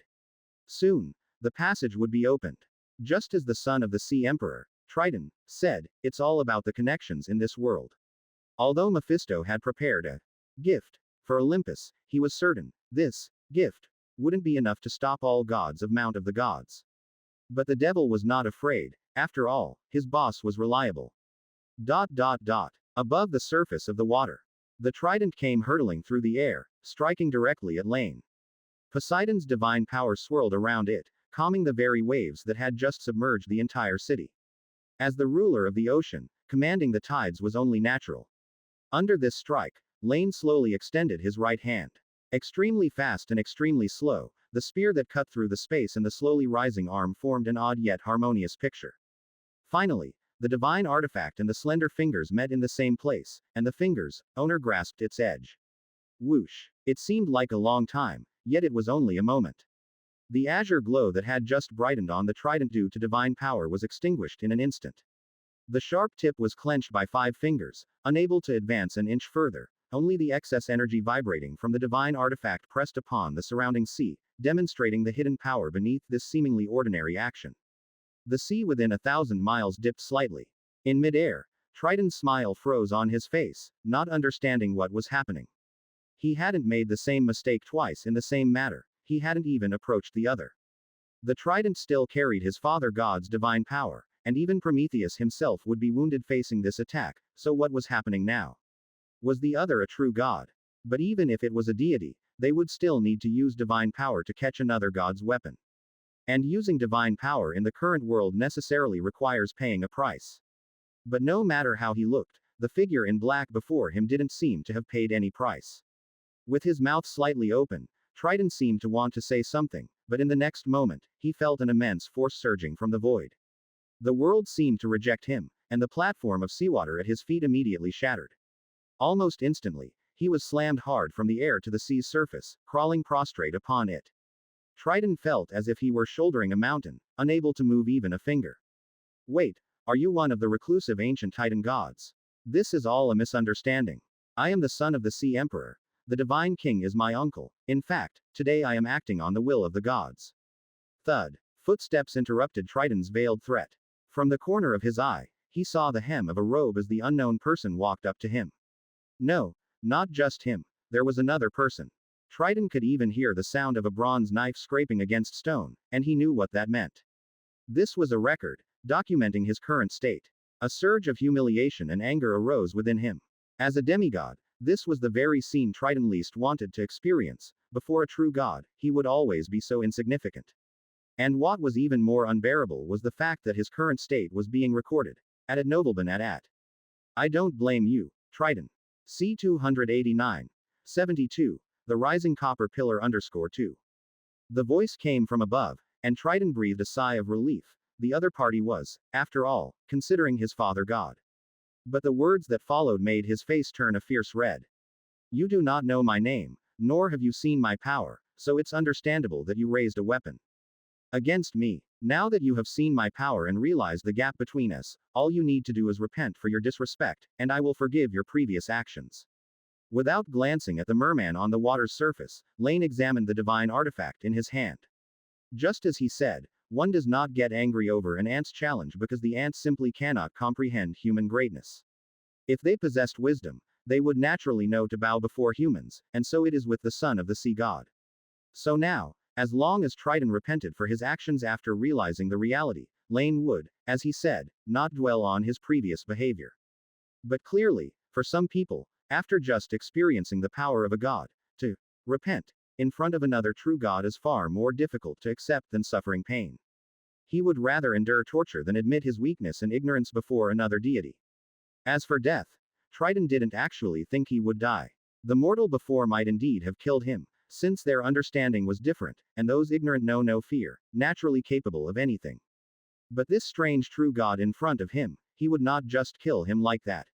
So at this moment, in front of Laine, Triton's blood rushed to his brain, and he almost blurted out words that he would regret for a lifetime. Release me. I am the son of the Sea Emperor. The deities are watching here. I am here by the command of my father God. The son of Poseidon will never repent. Only my father God has the right to discipline me. No matter who you are, you should not disgrace me in front of the deities. If you dare, just kill me. Then it shall be as you wish. The intense voice came to a sudden halt, and Triton lifted his head, looking at this unfamiliar deity. You said, what? I said, it shall be as you wish. Repeating it once more, Laine's gaze finally left the divine artifact. He looked down at this hybrid being of fish and deity. There was resentment in his eyes for not being a deity, hatred towards Laine, anger at the injustice of fate, shame for being oppressed by someone else, and confusion about the phrase, as you wish. The only thing missing was fear. Because Triton believed, perhaps this unknown god would punish him in anger, but he would not kill him. But since the words had been spoken, Laine decided to fulfill his wish. Since you are so determined, you must also have the courage to face everything. At nobleman at. I respect your courage and give you the end you requested, as you asked. With a slight smile, Laine gently swung the butt end of the trident. Closing his eyes, Triton clenched his teeth, ready to be tortured. But to his surprise, when the butt end of the divine artifact tapped his chest, it did not bring any pain. He felt himself moving backward. Space seemed to be shifting, the whistling of the wind arose in his ears. As if he had traversed a vast distance, at a certain moment, Triton opened his eyes. He found himself flying through the sky at an unimaginable speed. Looking around, the land stretched out behind him, and he was moving deeper into the sea. This was a strange sea, nothing like the place of his birth. To the southwest, a massive shadow stood there, supporting both heaven and earth while simultaneously enduring the pressure they exerted on him. As this, the northwest of the land. Looking at all this, Triton was at first bewildered, then a bit gleeful. Although he had not stopped, that strange deity ultimately feared his father's name and dared not harm him. To be struck from the southeast of the continent into the northwest was indeed a show of immense divine power, but it was only a matter of saving face, now. At the junction of the west and north, there shall be a column. What? At the edge of his vision, the vast sea surface began to churn. Where the glaciers of the northern sea met the undercurrents of the western sea, a hint of bronze gradually surfaced. First a speck, then like growth, a gigantic bronze pillar extended from the sea. The sky trembled for a moment because in the blink of an eye, this immense bronze pillar had propped up the sky, becoming another sky-bearing column beside the sky-bearing titan. Almost visible to the naked eye, Cracks began to spread upon the newly emerged bronze pillar. Atlas shrugged his shoulders. As the pillar erected, he seemed to feel a bit relieved. Watching Triton speeding over from the distant sea, this titan who would never submit to Olympus couldn't help but show an ironic smile. Little fellow, what have you done to call upon such punishment? Also, an ominous premonition came over him, and as the bronze pillar rushed closer, Triton seemed to understand something. Yes, without you, how could a single bronze column possibly bear the weight of heaven? Quote, punished me, punished my foolish brother, and now it's the turn of his own nephew, ha ha ha. Atlas, having recognized the bloodline of the person before him, the rebellious progeny of his king, laughed loudly, then looked towards the east, towards Olympus that stood in the distance from him. C 290. 72. The rising copper pillar _3. Zeus, it seems even your throne is not so secure. Look, this is the fate of those who rebel. Yet there was no response, and Mount Olympus was dead silent, as if no gods existed there at all. Clang. Ah. The silent collision echoed against the bronze pillars, and with it, Triton's cry. Silver-white chains materialized out of nowhere, wrapping around 7 times, binding the half-fish, half-human demigod to the bronze pillar. In that moment, as the son of the sea god, he became a medium. He transferred the pressure of the sky onto the sea, and thus, 3 parts of the Northwest Sea sank. Countless undercurrents formed a ring, turning this area of the ocean into a forbidden zone for ordinary beings. As this medium, Triton felt his body might be crushed into powder. He thought he was going to die, but as the offspring of the sea god, he could find vitality from the ocean.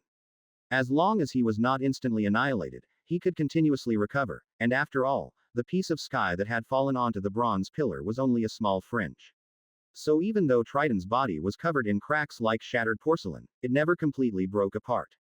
Opening his mouth, but unable to breathe, Triton felt he had lost all perception of the outside world.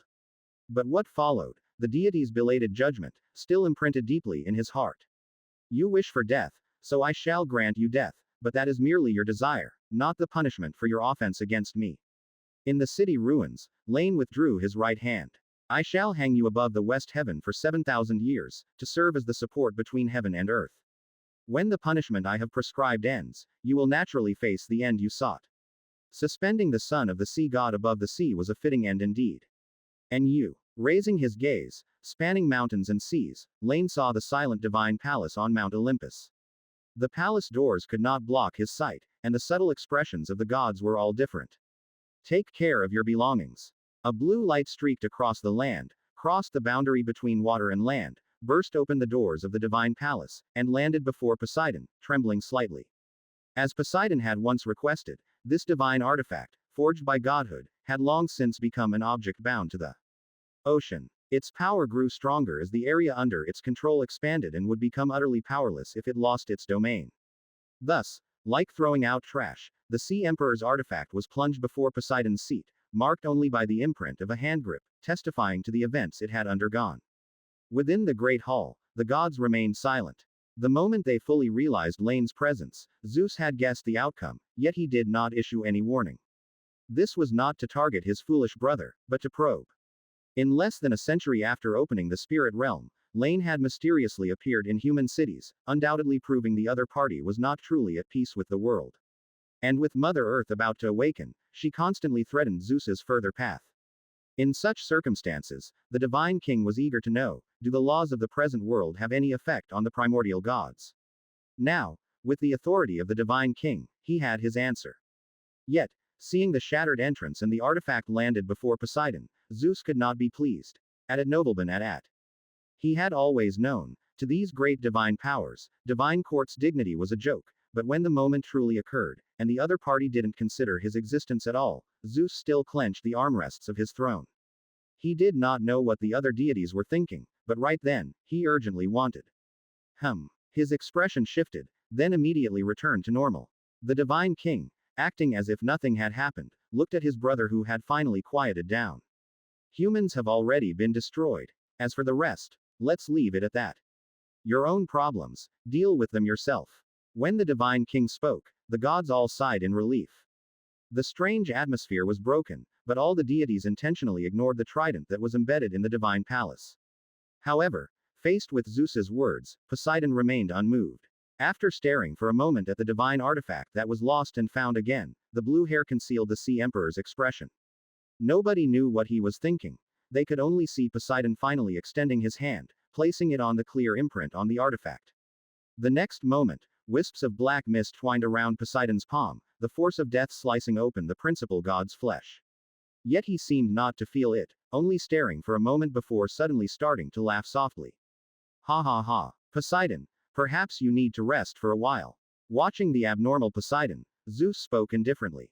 Rest. No. No need. Not only do I not need it, you don't either. Do you think you have calculated everything perfectly, that all is within your control? Zeus, you are actually just a joke. The laughter eventually ceased, and Poseidon looked at his younger brother. He might not be known for his wisdom, but he wasn't stupid. Zeus and his lover were the only two present who had seen Laine, yet they had just now unanimously chosen silence, standing by as Triton marched towards his destruction. So now, it was his turn to disregard. What do you mean? Zeus's brow furrowed, and a bad premonition rose in his heart. The consecutive surprises today had already been headache-inducing enough. All he wanted now was to end it all smoothly. Nothing much, just a reminder. Zeus, and your weak lover, have you forgotten that you also have a father? At those words, Eurynym's expression changed dramatically, and Zeus finally remembered something. The god of the ocean, Oceanus, had intended to probe into Zeus's hidden human tribe more than a decade ago but had never been fruitful. However, not long before, the sturdiest fortress had been breached from within. Under the covert guidance of a certain existence, the name of the god of the ocean began to spread among humans, and under the flood, the people realized that the Sea Emperor had brought disaster upon them, naturally turning to another sea god for protection. There was no protection to be had, but the faith was real enough, and so Oceanus finally became aware of the secret hidden by his adopted son. And now, in Poseidon's sensation, he and the primordial goddess of water were crossing the ocean, hurtling towards Olympus. At the same time, within the spirit realm. That should be enough. Enveloped in gray wings, the young deity stood up. The mysterious person had spoken truly. This was indeed a rare opportunity. Those who should have left had left, and now, the spirit realm seemed much emptier. Especially so since the most threatening goddess of the nether moon wasn't there. That was the best news. As for the top tier of the spirit realm, at this moment, it was completely deserted.